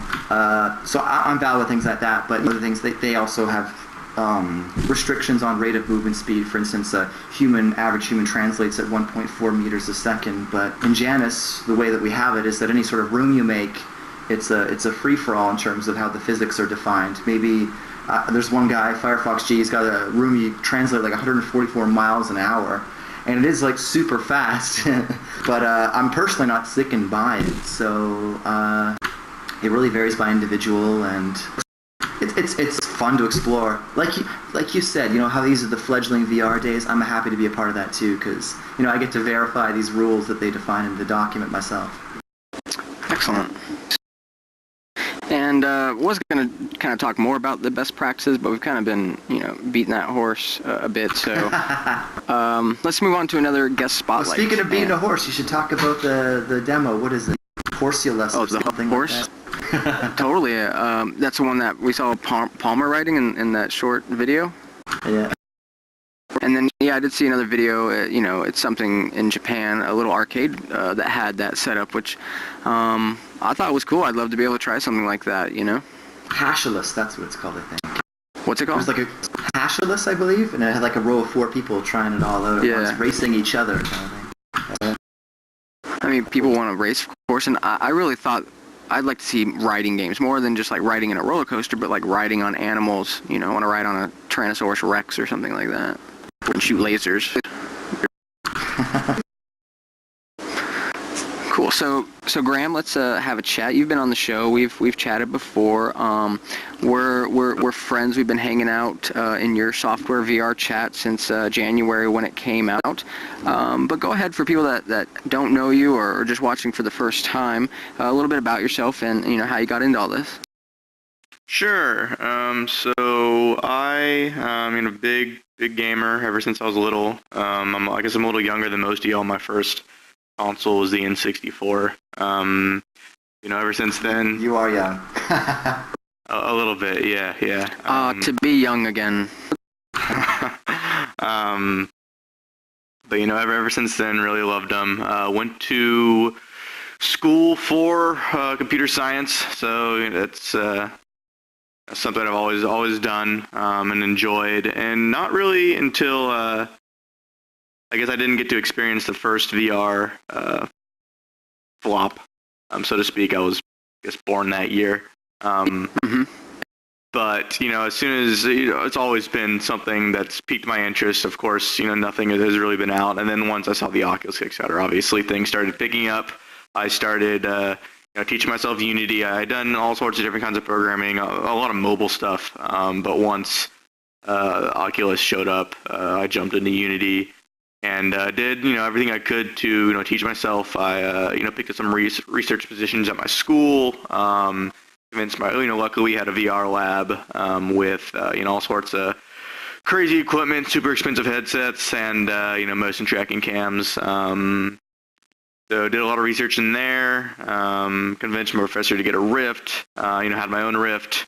And it wasn't really, I screwed around with it and created a couple of small demos, but it wasn't until, I guess this past December, I was on my last winter break of school, and I was at home bored and figured I'd, throw together a simple VR chatting solution, because there's not really anything out there at the time. So put it together, just basic package, and put it online, and people actually started using it and enjoying it. And that, to me, was one of the coolest experiences that I had, come across, was, building some software, and then people using it, enjoying it, wanting to see more, requesting things. So I spent the rest of my semester, which was not very, filled with class. It was my final semester of school, working on VRChat. And picked up Jesse along the way. He's been, he has 15 years of game development experience. And now we are just, cranking out features, trying to, listen to the users and see what people want, and just going full steam ahead. Yeah, it's come a long way. So in January, was chomping at the bit to test and help give feedback and start playing in there. And we've come all the way from hipster Jesus T-pose. Yeah, avatars that still had to figure and work some of that out, and to now there's a full SDK, and we see people making stuff in VRChat. One person who makes the most stuff is Dark Akuma, who is just awesome. Shout out to him. He's made people avatars, imported them in. He's made custom rooms. He has a ton of avatars himself. He's an amazing troll. He likes to troll us sometimes with the rooms he creates. I consider him kind of a VR chat god at this point, because he's always finding unique things that you just wouldn't even think is possible. Oh yeah, he surprises the developers. We don't like half the stuff he does. Like we definitely do not support that yet. How's he doing that? So yeah. It's great to see. I wish I had more time too to get in there and play, because that's a great playground. And I was even able to commission Dark Akuma to make an avatar for me in there. So that kind of thing's really cool. I like the idea of people building stuff for other people in VR, so that other people can take advantage of that. So super awesome. What else is going on in your life? The future of VR chat, or just anything else that's going on with you? It's complicated. I decided out of school that I was going to go the route of full-time work. VRChat wasn't, it had potential, but I wasn't really sure, if that was something I wanted to, pursue full-time. So I am currently a full-time game developer at Zynga, which I enjoy very much. But, I'm also... Excellent. Also, almost full-time on VRChat. When I wake up and when I go home after work, it's been very busy. It's literally non-stop programming. This is a nice little break. But it's I'm not sure what the future holds. There's a lot of decisions to make to see what's going on. But cool. And I had another question here. You were mentioning how you brought Jesse on board, and curious how you met him and how that all came to be. Sure. So Jesse reached out to me on Reddit, I believe, basically saying that he thought VRChat was really cool. I had tried his demos, so I was thoroughly impressed with him. I knew he knew his stuff. And he's like, hey, I'd love to help you implement custom avatars. I think there's a really, sweet way to do this. I was like, I hadn't given out my source to anybody at this point. I was hesitant to do that. I wasn't, really sure, all the legalese junk. But I knew I didn't want to make it open source at the time, just because a lot of the things I were using I had paid for, and I couldn't make it open source. That's right. So I brought him on board. He implemented Avatar stuff. It obviously worked out wonderfully. And, we kind of kept in touch. He was really excited for VRChat, pushing it more than I would have. I was going to, work on it until the end of school and maybe keep up with it. But, he was really excited for it. He basically, at the end of the day, was like, hey, I want to keep working on VRChat, but, I can't do this for nothing. We need to partner up. So at that point, I was like, why not? Your stuff. Let's do it. And that's what we came to be. All right, awesome. Yeah, he's awesome. I really enjoy chatting with both you guys. It's a great team. You see how things are just evolving a lot there, and we enjoy hanging. What else do I got on my list here? So between the conversations you have with Jesse and what you've had with us, the VR community, how has your opinion of what the metaverse will be and how it will change over or how it has changed over the last year? Let's see. Obviously, the metaverse is going to be built by its users, and I think that's what all of us are doing right now with VRChat, Riftmax, and Janus. We're all giving the users the ability to create things, because we can't build it all ourselves. Obviously, there was no metaverse at the beginning, and now we have a couple different early concepts of it. But I still am of the opinion that we will see something from Oculus that won't blow us out of the water, but will be a good platform for us to. As far as the metaverse, I think obviously there'll be multiple different versions, as just different games that each do separate things. Each have their niche. They do something well. Either surf the web, they chat, they view movies, etc., etc.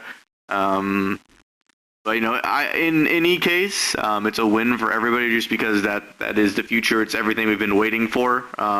If you want to be a part of it, you can be. I don't think. Or I do think that whatever the solution is going to be, there's going to be a room for everybody to work on it, especially with that RackNet open sourcing and then purchase. There's something in the works with that there. Yeah, totally. Yeah, let's open this up actually to the panel. I have an interesting experience to share as well. So I was at SVVR and I met with Palmer Luckey, and I actually said, "Hey man, did you ever try JanusVR, right?" And he says, "Yeah, I did. Here's the issue." It's like, "So what do you think?" It's like, "Well, this is a really competitive space that you're entering, you know what I mean?" And he didn't really go into the details, so, NDA probably held back, but, there would be competitors was basically the message that was delivered there. But that's not going to stop me from innovating in my own way and trying to do something maybe that, you can't just fear that, the fear of the lack of knowledge. You don't know that some other guy has some metaverse in the works or something like that. And maybe they've got some Titan billion-dollar thing behind them, but maybe you, on your own, can program something innovative or new that they've not seen before. So, I took that knowledge and I was like, yeah, okay, but I'm trying to go somewhere different. I'm not even using their pre-made integrations with Unity and Unreal. Like, I'm rolling out my own things, so I'm completely unrestricted in any sort of direction that I can take the project. But that was interesting interaction anyway. Yeah. Oh, absolutely. Made me aware that that's going on, man, in a serious way. So, yeah. So I'd rather take a metaverse from you than from Facebook. Yeah. A lot of people are going to have that my long-term opinion. plan is to open source the thing, right? So, yeah, of course you want to go that route. The metaverse might be open sourced. That might be the way it I wins. could totally see that, and that's definitely an awesome position. I agree. I mean, and you can see people partnering up later, if it makes sense. So as things change, that's kind of going to be the name of the game. And who are even other smaller people that are doing stuff right now? It's certainly really interesting. I'm aggressively trying to find partners with it now that are even in the industry that can, elevate it or bring it to another level beyond just, I'm a guy with a dream to create the metaverse kind of thing. Right. So, I'm talking with Mozilla. I'm talking with some of these people in the industry, book publisher types. It's funny. I was actually just I had a recent meeting with, Ubisoft. Hey, you brought up Assassin's Creed earlier. They do Assassin's Creed, Ubisoft. So they have an office in Toronto. It's where I'm from.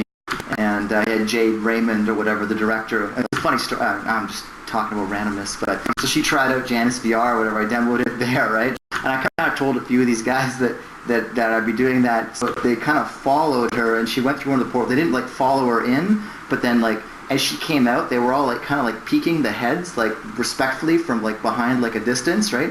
And she remarked holy hell, these guys are just peeking at me like moles poking out of their holes through these things or whatever. Oh fuck, I was cracking up laughing. It was so funny. Yeah. But I'm definitely interested in seeking any and all partnerships to sort of move it forward from just sort of an idea that's just by one guy, and then bring it into something that can be. And that's the idea, is that I do want to bring the metaverse into something that will be. I do want to support the open web, the existing technologies. There are various initiatives for this, many. But I just want to move it forward.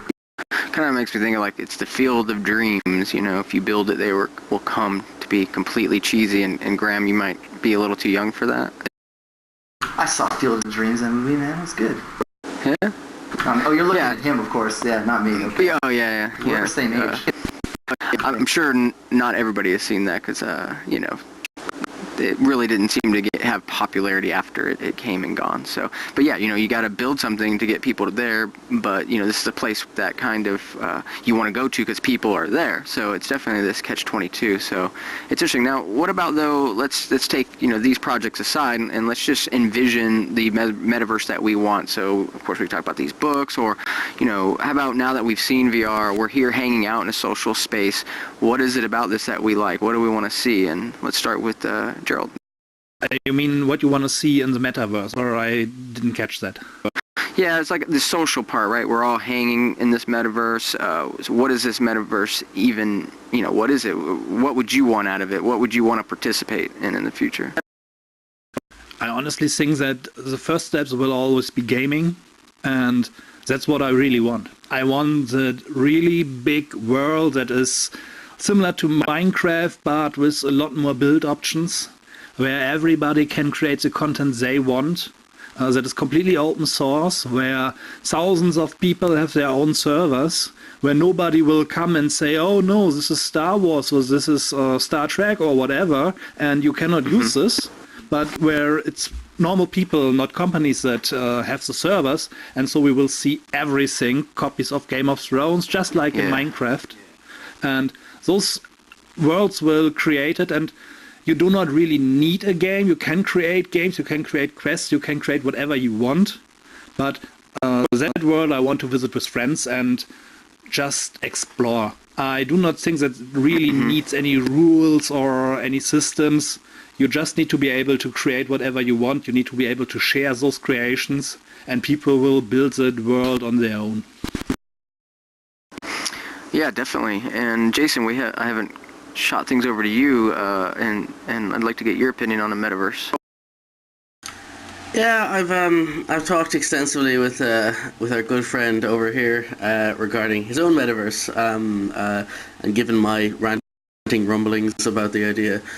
I like to think that when it comes to collaboration, that's my overall special sauce for what makes the metaverse a thing, but under the umbrella of cohesiveness. I think I would love to see the magical, universal intertwining nexus of user-created content, and I'm not even going to say that's what I want, because that's being done over there at the far side of my table, so I don't need to even talk about that. But what I think is what needs to be done, and what I'd want to see done in the VR space regarding the metaverse, is cohesiveness. I think in the shorter term is problem solving. I think what I want to see is, it seems a bit jump of the gun in small terms to go for multiverse when we can't even get verse right. yet. And that's no indictment of any single individual solution, because I said the same thing as I said about paper and about monitors. We haven't come up with a single solution for how we deal with a good and powerful solution to inventories or menus or pop-ups or anything. So metaverse is still a huge, big puzzle to solve, and it's a built of jigsaw pieces that we haven't even solved the individual pieces of yet. So I would like to see individually a cohesive single user experience that scales. I would like to see that moment where someone can walk into a world and go, thought to deed. I want something, I want to see it done, and in flourishes and movements can generate whatever the hell they want. And I don't mean like an infinite your god power style moment. I just mean I have an idea, I want to see it realized. How can I get from A to B without going through 15 menus and drop downs and settings, or dragging things for 30 minutes to get the thing the way I want it to be. So you're talking about efficiency of interaction, and you did say that it hasn't been nailed yet, but one popular paradigm that we all use now is the WIMP paradigm. It's called Windows, icons, mouse pointing, that kind of thing, right?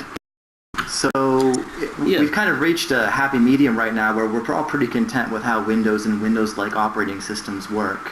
So you may not say it's nailed completely, but there's something that is it the happy medium? But that's the thing, when we say it works really well, it means we have... Yeah, but it means we have acclimated to it.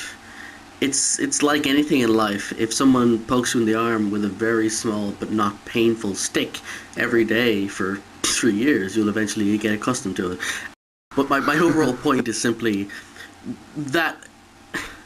Yeah, but the thing is, I totally respect that. I'm not a console guy, but I get why they want them. They believe that their UI is a cohesive A to Z. I want a game, I put in game plays. Computers are stupid, you have to open it, get your game thing, scroll through the menus, so I'm curious. Have bugs, patches, fixes, and get out. I can get that perception, and I think that's what our problem is that keyboard and mouse is an analog input to a digital world. It is overall, the whole experience is horrendous from start to finish. And it comes down to what I highly recommend before you go on. I don't mean to cut you off in advance, but one thing I would say is, before we go any further, just Joel on Software. I recommend that for everybody. He is an opinionated, harsh person in regarding to the software development world, and he's got many followers and many haters. And I like to think I sit in the fence on that front. But he's got one particular article in one particular section that I really respect, because it phrased something in a way that opened my eyes. And it said, PC users hate Macs, and it is almost this sort of I hate Macs the scourge of the universe, and vice versa in some cases. And admittedly, it's more a PC thing than a Mac thing. PC users tend to hate Macs more. And I, hands up, I'm definitely in the trope of I hate Macs. And I know it's irrational, I know the reason why. And reading his article was the average PC super user. He is the guy who fixes computers, and he's a tech genius when it comes to PC. He can open the command prompt, he can open all the stuff, he can do whatever he wants to get things done. And his friend has a problem with their Mac, and they open it and they start playing with it. All of a sudden, shit starts going wrong. And it's not that it's wrong, it's that he's clicking close, but the close button isn't there. Or he Alt F4s and expects things to close, and they don't, and instead volumes change, and things alter in a way that he doesn't expect. And it is not a fault of the system, it is a fault of what his expectations are. And that's the kind of prevailing point. The trick is expectation, and that is a unifying UI design theme. Regardless of your actual ability or design or your concept, the unifying theme is it's what they call expectation. If you put 10 people in front of an empty screen and say, I have given you an application to do X, Y, and Z, mime it as if it exists already, they will use drop downs, they will find virtual buttons, and they will click things in a way which is cohesive with what they currently expect on the platforms they're used to. It is not indicative of the right way, it is indicative of what that muscle memory and training and ideas are. And as a developer, if you want your thing to succeed, you have to follow those tropes. And I 100% get that, and I respect every developer out there who follows existing paradigms to make this work. But the caveat to all I just said is VR is ground zero, and we can shuffle our thumbs and pull in these existing paradigms and sort of go, oh, it'll be easier for people to migrate. If we do VR this way, everyone will just be able to know what a page is and know what a menu is and know how to do drop downs. And the problem is we are pigeonholing ourselves in the same way I believe the iPhone did, in that it made every single phone beyond that point believe an icon screen is the correct answer to solve that problem. And I don't think it is. I think the problem with VR I think this is turning from a conversation, though, into you talking for an hour. Shoehorning in this existing thing. So that happens. I apologize in advance. I do that a lot. Okay, I'll wrap up. My point is simply that I don't want people to pull this in. I don't want people to pull in existing UI and configurations and examples, because it's going to be this tedious facsimile of what we have in VR when we've got an extra axis and extra ways to interact with the world, and that is my problem. I think regardless of whether you're talking about single player, multiplayer, if you try to pull in what's there already, it's going to be this facsimile it's almost like there, and it's going to be pulling in, ruining us for the future of VR. And I think if we start from scratch, we can do it well. It's not, we pulled pages in for web, for the web, but now it's like we're pulling in games for this thing, this VR. And a lot of times I'll be like, well, this isn't a game, Riftmax, it's an experience for me. Mike Arms calls it a game, but it's almost like that's something that I'd like to see transcended. And now let's toss this over to James. So I don't know if you're familiar with the curse of dimensionality, but I'll use it in a separate context here. You wanted the God mode, or the thing that just says, let me get directly to the operation that I want to perform. Nothing's better than a pure console command to do that. The idea, Xerox PARC, where they innovated, where they had a 2D interaction, where you actually had a mouse and a pointer, it was superfluous. Why have icons? Why do this? It was because of the richness to the computing experience that it brought. And now you look at VR next, where I've introduced another simulated dimension through stereopsis, saying, where's my God mode? What's been offered here isn't a God mode, but rather another dimension of richness for appreciation. Perhaps maybe not the goal of VR is to have a God mode to lead me immediately to do Command X, but rather for further appreciation of the experience of computing itself, if that makes any sense. So, I don't know, I get criticized this a lot. Why would I do this with JanusVR? It sucks. Why would I navigate pages in this way? It seems inefficient.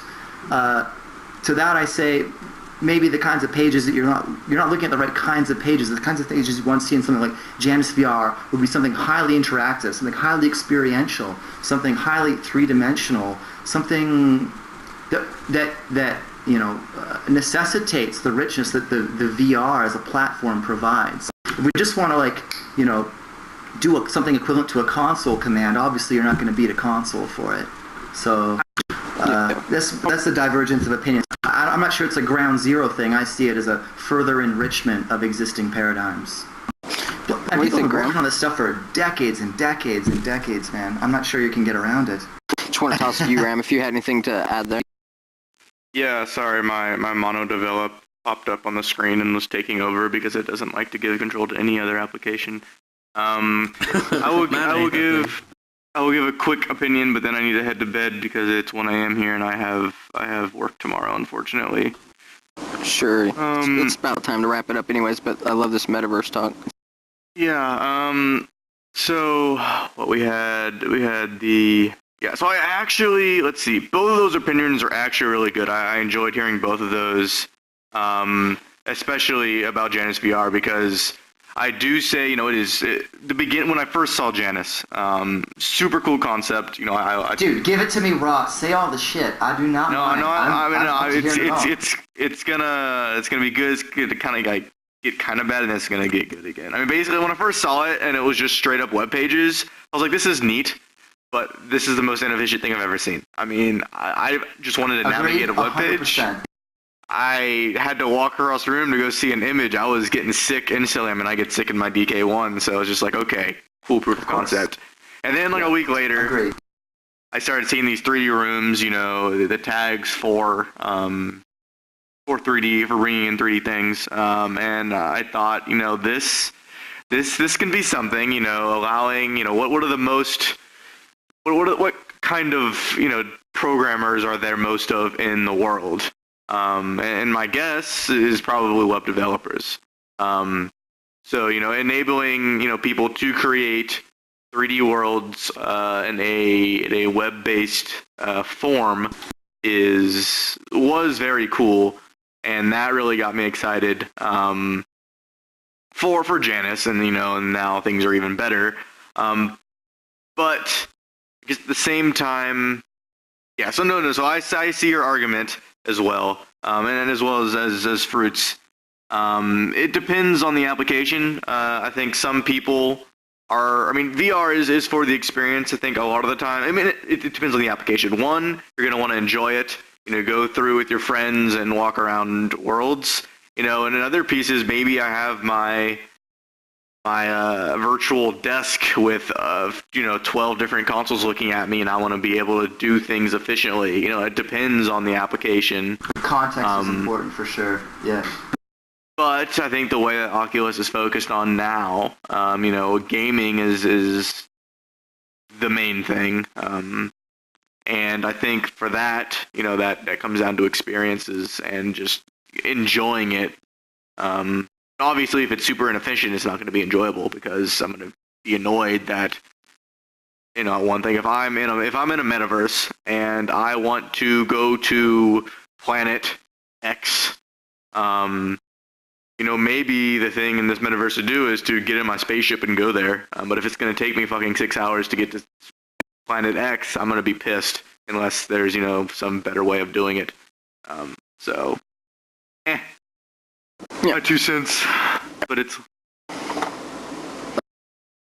Yeah, I had a similar thought. I'm a web developer by day, so having to walk to content was an issue. But these things, I think they're evolving, like you've already evolved. So it was one idea. It was an idea for interaction. You could picture the equivalent seated experience where the pages kind of dynamically come in and flow around you.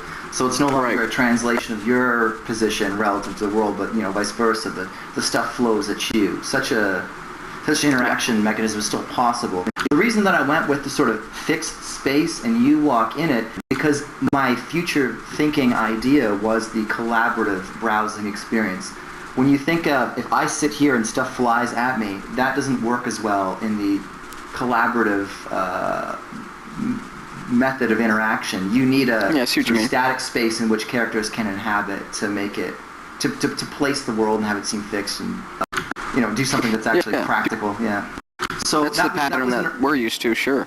This was an early design decision, like I said, inspiration off sci-fi novels. It wasn't like, Professor Xavier in a wheelchair with just stuff flying by him. Rather, it was you hike it over here and there to these interesting spaces. So, and I'm assuming, answer your question, Graham, too. Yeah. Because you could, remove the sort of distance between you and the object, but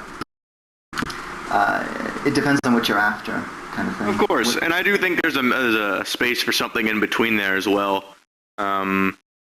Yes, yeah, for obviously, sure. I mean, there's a bajillion different ways you can go about it, but... And in fact, I haven't even explored the alternate view or even a dual view where you're in the 3D space, but you bring up a menu that actually shows you on a 2D plane, but sort of fixed in the world in front of you that's sort of statically there in space. The 2D view of the web page, and maybe if you click on an object, it actually manipulates something in the 3D world, and you have this level of interaction that people are familiar with. It's very experimental. And the fact that I'm rolling out my own engine and everything is I can go in any direction, and it's a lot of people trying out Janus, giving me their feedback, giving me their suggestions on what might be the most effective interface and sort of paradigm, in a sense, for interaction, and I'll just roll with it if it seems like it's viable and it'll work well. So get involved, kind of thing. For me, if I think about what I want in my metaverse in the social spaces, is really me. Like, I want to be, as much as I can, be me around other people. It's really me and people is what I care about the most, and I want to be able to express myself. I want to be able for you guys to see me smiling, or to see Jason scowling, and to kind of be able to get familiar with each other in a richer way. I definitely want to consume a lot of other things, but I definitely want to consume them with people. But ultimately, I just really want to be able to be with people in places. And again, that expression, like here, I'm able to express myself on a virtual talk show here, and it's really exciting. I wouldn't really be able to do that so easily without this medium, or maybe just like in a video show, I'd be a little maybe shy because the camera's on. The virtual cameras already give me that feeling, but a real camera would actually heighten that. So I'm looking forward to being able to see myself evolve, maybe look like myself or maybe not, and also the same with other people. I mean, I think eventually when we're able to track our face and all of our limbs and stuff, we're really going to see each other, more for real, and it's going to evolve, and it's going to be really, really neat I won't even need to have name tags or anything. Like, you won't need that. You'll just be able to tell, even if you can't tell from their face, but just how they're kind of moving and interacting with you. I think that's going to be some telling stuff that we're not really thinking about. Hey Jason, I didn't mean to burn a bridge, man. I just, wanted to express a difference of opinion. Conflict's good for discussion purposes, He loves it. I can't hear him. He's muted to me too. So this is like probably killing him. I wonder if he can hear us. Nope. Can't hear you, bud. Can anybody hear me at all? Now I can hear you. I'm guessing it's with a bad microphone. I'm guessing my good mic has probably died on me. Yeah. 70 quid, god damn it! Did the cable come out? Sometimes that happens. So, pretty much we need to wrap up, though. It's probably already been a couple hours, and that's a show. So, I did want to do some questions from the audience, and that sounds fun. Let's go ahead and line up, if you don't mind, at the microphones. And while that's happening, let's go around and do some plugs real quick. Gerald, can you plug your stuff? Where you want to send people? I have no idea what you mean. Just if you want to send people to your website or, whatever, or you can plug somebody else's thing, just kind of a moment for you to say, hey guys, check this thing out. Oh, if you haven't, don't forget Technolust. That's the #1 thing to try with DK2. Totally. Blair from Toronto, Ontario, man. Another Canadian. Well stated. Canadian. I know that. Yeah, he's been on the show. I love that, demo. It's freaking. I was actually watching Hackers before that show when I was prepping and stuff, and it was something to put on. I never even saw it in Hackers, but it actually says "Trust your Technolust" in just a small piece of paper in the background, and I just stumbled upon it that day before the show, and it was just kind of weird to me that I'd never seen it before, and wasn't like intently watching it to see every little moment. I was just doing work, so that was pretty cool. Oh, and if I may add one thing, there's this game that was called Windlands, and almost nobody knows about it, it seems. That's also one to really watch out for. Windlands? Yeah, it's like playing Zelda and Tarzan in one game in a fantasy world. Cool. Exactly. And so far, a few people have dropped, so we'll come back to APieceOfFruit. What about you, James? You can obviously plug Janus, but any other specific, or other things you want to point people to? To be self-promotional, I guess JanusVR.com, VRsites.com. This guy right here, to my left, Custer123. Hey, guys. He runs that thing. He's doing an awesome job. That's the guy right there. Is that Custer? That's Custer, man. Yeah, so he runs VRsites. Custer. Yeah, sorry, I didn't want to interrupt the party. No, please go ahead and plug it. You've been around here. You're not a stranger to these parts. Definitely tell us about VR sites. Can I do my bit then? Okay. Absolutely. I tell you, James is the stand. Yeah, you're probably not on camera. Anywhere but there. Thanks. Like next to me or next to. Oh, Corey. The front isn't have recorded. a seat or something even. Yeah? There you go. Yeah, there's a seat open. This was a match made in heaven. It wasn't meant to be. Well, it was meant to be that that James is writing an application that worked in really well with what I knew with PHP development. Right. Yeah, and we kind of agreed it was a match made in heaven. Yeah, he definitely filled a side that I didn't have. He made the world, available for people, but I made the client work. Right. Thing. So I don't know if we're gonna end up making the metaverse, but we're gonna make one. We're gonna make one version of it, which at the moment is looking really good. Well, Mozilla's interested in incorporating it too. Cool. Thanks, Custer. And Jason, plug some stuff. We got Team Metatron, all kinds of goodness. Can people hear me through my normal good microphone now? Yeah, you're sexy again. Yes, we can. Oh, thank God. You can all guess a person like me does not do well when people can't hear him. Okay, plugging things. Right. I suppose I'll start with my brand new partner in crime, Additives. He's a member of Team Metatron, and we've both established that we are going to kick our own asses and get stuff out there. We've both lamented the lack of demos, and I gave that rant an episode back or so about how I don't see enough sort of stupid white rooms with boxes you can play with as a person who has a kid who wants to just sort of do things and try and take part in experiments. So I'm going to put my money where my mouth is and start doing that.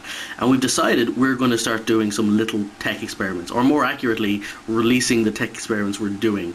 So I would say watch that space. We're going to put out a few stupid things, and again, they're not games, they're not demos, we're not kickstarting anything, we're just basically saying, here's a room with a mechanic, play with it and see if we're right about our theories. Because there's a perfectly legitimate chance we're completely batshit wrong about everything we think, and I would love to know that, if it's true. So I would be more than happy to find out if I'm wrong. So that's what we're doing. We've both got fantastic ideas, bouncing off each other for that, so that's what our main thing is. As for Team Metatron as a whole, we've got VRChat coming out. I mean, Nate's a better man to talk to about that, but it's certainly an exciting project, and it's very close to having some interesting releases. The VR API project is coming to fruition to the point where it's worth talking about properly.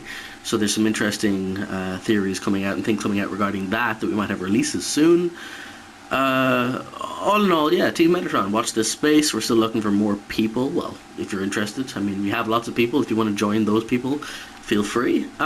Just get in touch with one of us. Aside from that, yeah, go VR. Yay. Yeah, certainly. If you're interested in being part of Team Metatron, which I helped found back in the day, it seems like it's ridiculous. But it's the same interest that I always had is hanging out with people, getting people connected, and pretty much seeing what all these cool people are doing, but trying to facilitate an environment for people to do some cool stuff, not just play Minecraft all day.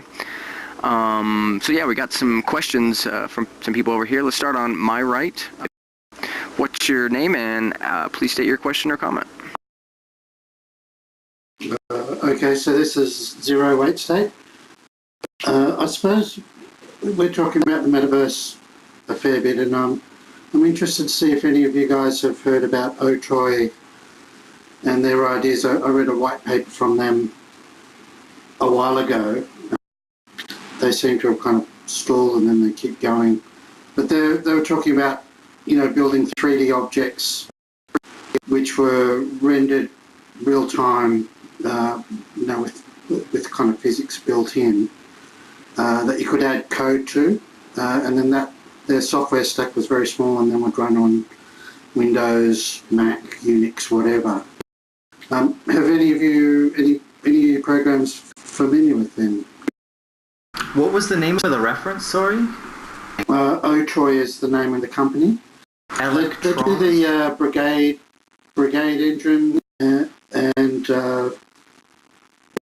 I'm just trying to think of the name of their graphics driver.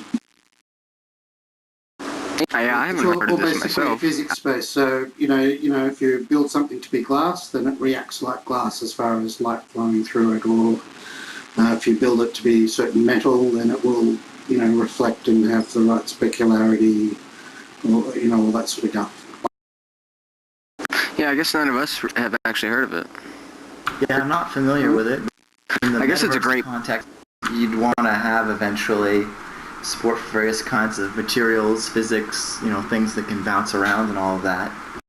But yeah, my background's in 3D graphics and animation, so very familiar with building objects, making them look right. So having to surface it so it matches what you would expect it to see.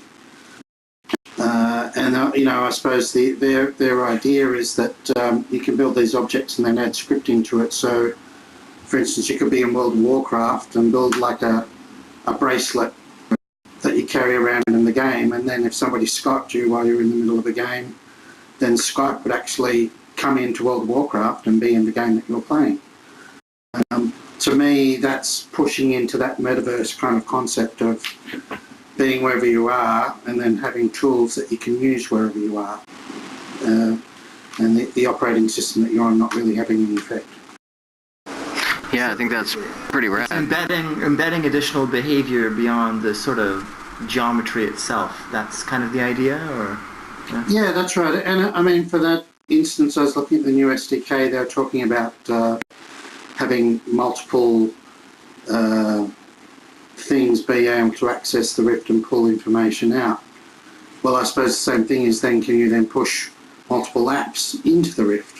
So you'd be in whatever environment you are, but then you have an application sitting outside that can then overlay the top of your visuals or be part of your avatar and give you information from outside. Or am I totally misperceiving the way they're talking about that? Yeah, I want to look further into it. I think you've just given us a lot of homework to do. Can you announce that company or product again, and so we can take a look? Yeah, sure. I know they had a really interesting white paper that had information about that. And I've kind of been flying on the radar because it's all very GPU intensive. So as time goes on and GPUs become, the GPU count becomes higher and higher and higher, these things operate quicker and quicker, or with less load, I suppose, on your system. So anyway, I suppose that's the end of my question. I just thought I'd see if there was any awareness in the community about those guys and what they're doing. Yeah, can you say that one more time? The company was Otoy, and I know they build an engine. It's called Brigade. Brigade. And I just can't think of the name. Is of it Octane? Wait, not to yes. but it's called. So Octane Otoy that's the company. Yeah, it's ray tracing engine. That's I was thinking. Yeah, I was wondering if it was ray tracing, but that's the Brigade engine. They run ray tracing. They also acquired this. Sorry, go on. They also acquired this Octane render company, and that is effectively a thing that you could maybe plug into something like UE4 or Unity. It's essentially a rendering engine that does all kinds of really fancy stuff that you would normally have to send to your render farm or something, like beyond Pixar quality things, I mean, but in this is real where time. My background from graphics comes through, and Otoy is the company that owns the whole lot of that. Yeah. So it's Otoy, and they have the Brigade and that rendering engine technology. Anyway, I'll move on and let somebody else bring up another issue. yeah, I wish we were able to bring up videos in the show. This would be a great time to kind of dive into that. But yeah, thanks for the question and comment. Let's move over to the person on my left. Sure. Oh, thanks, man. Thanks, Zero. Who's on my left? It's Holotape. Hey, I know you. Woo! Woo. Hey guys, this is a question for James, or I suppose Custer. I've spent a bit of time in Janus, and I'm wondering it's kind of difficult. I don't have a whole lot of time to go through every single room, and I realize that one of the things you sort of deal with when you open, a world up for anybody to build, it becomes. Yeah, I think I already know the answer to your question. What's the cool where, stuff? There could be, let's say, awesome sites, and there could be. Pretty much. And also, are you planning on, creating like a curated section in there or something? Good question. So actually, what's an interesting thing I'm doing is I'm leveraging Reddit to handle that for me. So if you go to reddit.com/r/VR sites, it's kind of like a what's hot now kind of thing. It will give you kind of the top 25 list of, what's like new and cool to look at, which makes things easy. Okay, cool, thanks. So, and actually what I've done, I don't know if you've tried a resync client, I've actually, if you look at the VR sites portal, just to the left of it, there's like a Reddit indexed version of VR sites that shows you like the community voted like coolest stuff going on. So. Okay, I'll check that out. Maybe this isn't the forum for it, but I have to completely disconnect my audio interface to even run the program. I'm not quite sure what that's all about. But there's some issue with Qt integration and the multimedia and how it handles like at the audio outputs. It's a bug, either between them and their libraries or something I'm doing wrong. But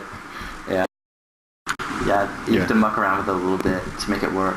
Yeah, I have a FireWire audio interface. I just had to unplug it, basically. So. Yeah, I in general, I think Janus gets confused when there are multiple audio outputs. Yeah. Just like an extra digital one kind of thing. Yeah, I have to look into it. It's on my list of a billion things to do. Yeah, I understand. Thank you. Cool. Thanks, Howard. I must say, as a quick aside to that, personally, I don't look at the list of cool content. That's, again, it's a personal thing. Because aside from Minecraft, Janus is my second most used VR application. Really? I've spent... Oh, yeah, I probably should have mentioned that. I've spent, I'd say, 12, 14 hours in Janus. I just love... I love porn. Random...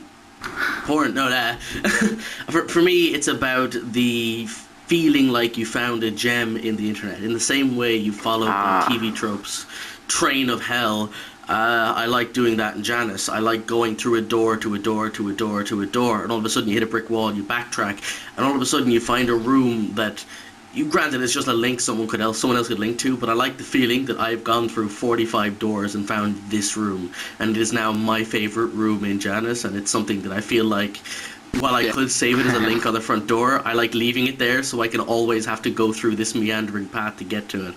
And that's the thing that people were saying to me, like, you should get rid of all these redundant doors, and I was like, actually no, I should keep them.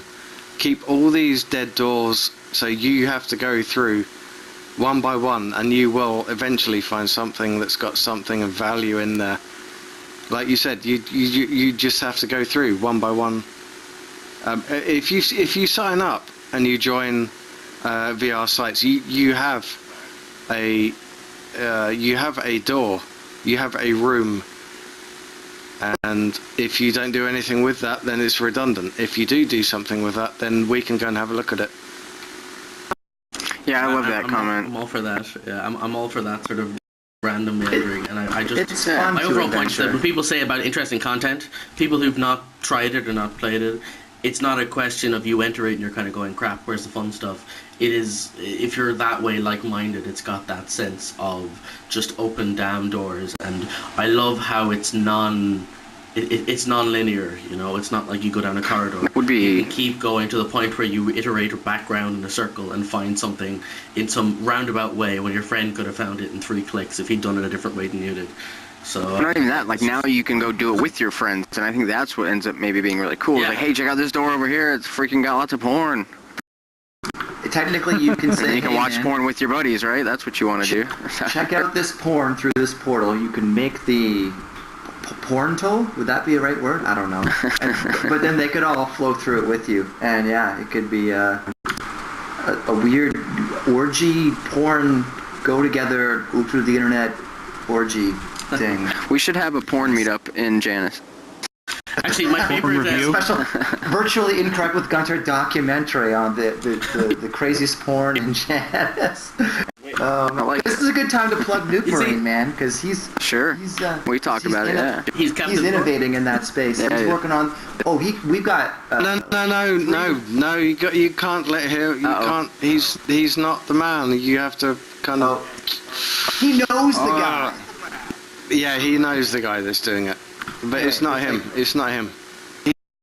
Anyway, all the interesting sort of projective models you want to try, and all the interesting side-by-side 3D and various stereo 3D video formats. People are playing with all that, and Janus is a platform that allows easy creation, so that's been the convergence. It was actually brought to my knowledge that potentially, like 3/4 of like the community that's interested or whatever are like on some site that's XXX that I've not heard of, rather than like the main like Reddit r JanusVR thing. But hey, whatever, man. I'm working on the technology, man. However it's adopted, however it gets there, it gets there. So sure, I'm working on the clean stuff. So yeah, we like dirty stuff.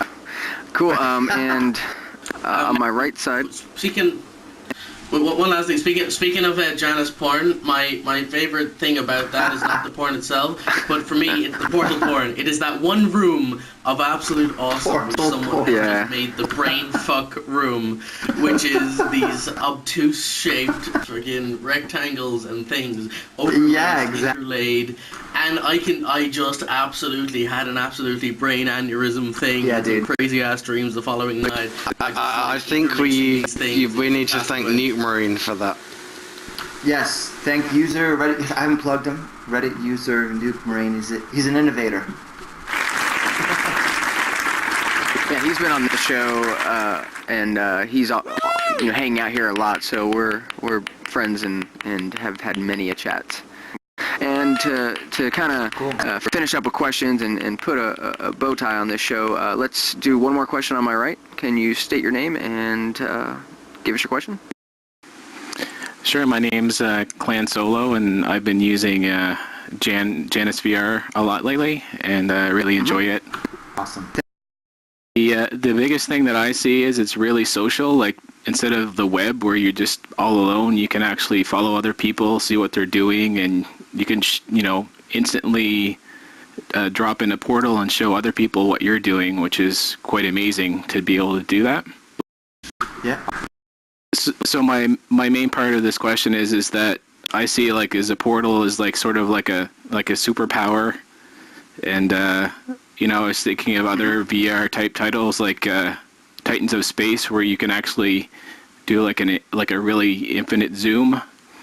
So we're like we building like a set of tools that can be integrated into a lot of different metaverses, such as these, like the infinite zoom and the instant portal to share your information. I'm not sure what the question is. Yeah, so like we're building these tools. Basically, do you see the possibility of other tools? So if we have like an infinite zoom and you can build instant portals, can you guys think of any other tools that we may possibly be integrating into the new metaverses that are to come? Yeah, infinite zoom's kind of a funny one because you're ultimately limited by frustum near and far plane distances and sort of the granularity or depth precision of the depth buffer there. In terms of other interesting or cool tools, I mean, I guess it's more towards the superpowers. Like you can fly, and like I was really fascinated with Titans of Space, where you're flying around the planets, and then you can push a button in the space bar, I think, and you can like look at the planets closer, where you can't do that in the real world. And now I'm thinking like JanusVR. The really cool thing was that you could drop a portal in instantly and show somebody, go into this room, and I can show you this really cool thing that I built. And I was thinking, it's like a superpower of sorts. I get it. Well, but we do have walk speed, run speed, and velocity jump. You can jump. Gravity. Those are room-defined settings, though. But Well, James, maybe I could plug my my moon Sure. demo. Yeah, so basically I have... Can't really hear him. Can't hear you, man. You have to speak right into it loudly. Alright, so is that better? A little bit. Okay, so yeah, I have this moon demo, right? It's like it's a scale size moon of Deimos, which is like a moon of Mars or whatever. And basically it's got what you're talking about, except it's a 1-to-1 scale of a full-size moon, right? And it has very textured, it's infinitely scaled texture, stuff like that, and everything's scaled, 70-meter DSN dishes, stuff like that. So it's possible within Janus. Like, I built a full-size planet Earth, but it has some limitations right now because of the buffer, right? It's only 64-bit, so you can't make it too large. But yeah, I just wanted to say that. When I think about like superpowers, I really think of the creators. Like, these are gods that are creating the worlds, and really they're going to get to design some of these superpowers. But VR and social spaces, certainly, we're going to have some interesting tools at our disposal. I'd definitely like to not forget anybody's name, so having my heads-up display or something let me know what everybody's name is clearly, so I don't need to screw that up anymore. Maybe like how many times I've encountered that person or things like that. Yeah, this question in particular is my jam. This is exactly what my VR thing is about. I just love the prospect of VR superpowers, and my main thing is I call it thought to deed, but it's the concept is when I want something, I don't want to go through a submenu. I want the idea. I want the limitation for me to want something and to have something happen to be as minute as possible, and preferably muscle memory. So the two answers to your question in my mind is, one, I think associated actions is going to be a big deal in terms of that experience, in that whether you're talking about a neural headset or a Mayo or any other thing, a recorded action, whether it's a thought, whether it's a key press, whether it's a motion, whether it's something that then associates to a fired action, is going to become much more prevalent in terms of having these things that personally is easy for you, that is associated to an action, and you take away that sort of general UI by having these personal motions and actions. And secondly, the other thing I was thinking of as well was that, like, I'm trying to think of this as a generic case. Like, maybe I want to shrink down right now, or I want to grow big. Mm-hmm. That's not something you can do in every game or every VR metaverse right now. But maybe you should be able to do that. And these are the superpowers that I'm talking about. Like, should these be enabled in all metaverses, and will they be? There's a lot of consideration that has to be taken into account, though, when you're scaling the size of the character. When people create these assets and they make these worlds, they kind of have presumptions or assumptions on the constraints of the size of the character and things. So things just kind of work, especially in a graphical sense. But there's no reason that you can't have worlds where your scale changes dynamically. What you probably want to do, though, is scale your virtual interpupillary distance with respect to the height of your character to keep it feeling realistic. And since the Oculus SDK 0.4, now that they've added the translation aspect to it, you actually want to keep the positional translation also relative to the same measure that you're using for the IPD. So, as you scale your character down, obviously you want the positional translation to, suitably, also reduce in its scale as well. So when you lean, it doesn't go as far when you're a smaller character. You want to keep everything as one-to-one as possible, but you can definitely do this thing where you could just, play with the parameter of scale and have like a small character, a giant mecha character, or whatever. Cool, than's. Yeah, good stuff. Yeah. We'll definitely continue all this after the show, and it's definitely, we all want superpowers, but yeah, how are you going to limit things? Because if you just have it all wide open for every experience, it's definitely going to be challenging. So, did you know that even Snow Crash foretold, though, having like a maximum limit on like the height of your avatar in the world? It's like stuff you wouldn't even have, because it never existed then. Yeah. They thought about these weird considerations like that. Sure. We figured that out last night. Huh? I said we figured that out last night, huh? Doesn't matter when I learned it, man. It's just that I learned it. Holy shit. No. Totally. All right, guys. So thanks for everything here. Thanks for being on the show. I do want to make a couple more announcements and a reminder that if you want to be on Virtually Incorrect, just send me a Reddit ping, Gunter444, and always are still looking for an editor and other people to be on the team. So if you're interested, reach out. And that's it. So it's been a pleasure being your host tonight. Thanks to Riftmax and the Virtually Incorrect team, to the guests and audience members, to all the authors and commenters on the stories, and everybody watching from home. And that's pretty much it. I've got to go boil some turkeys, and that's it. Good night, everybody.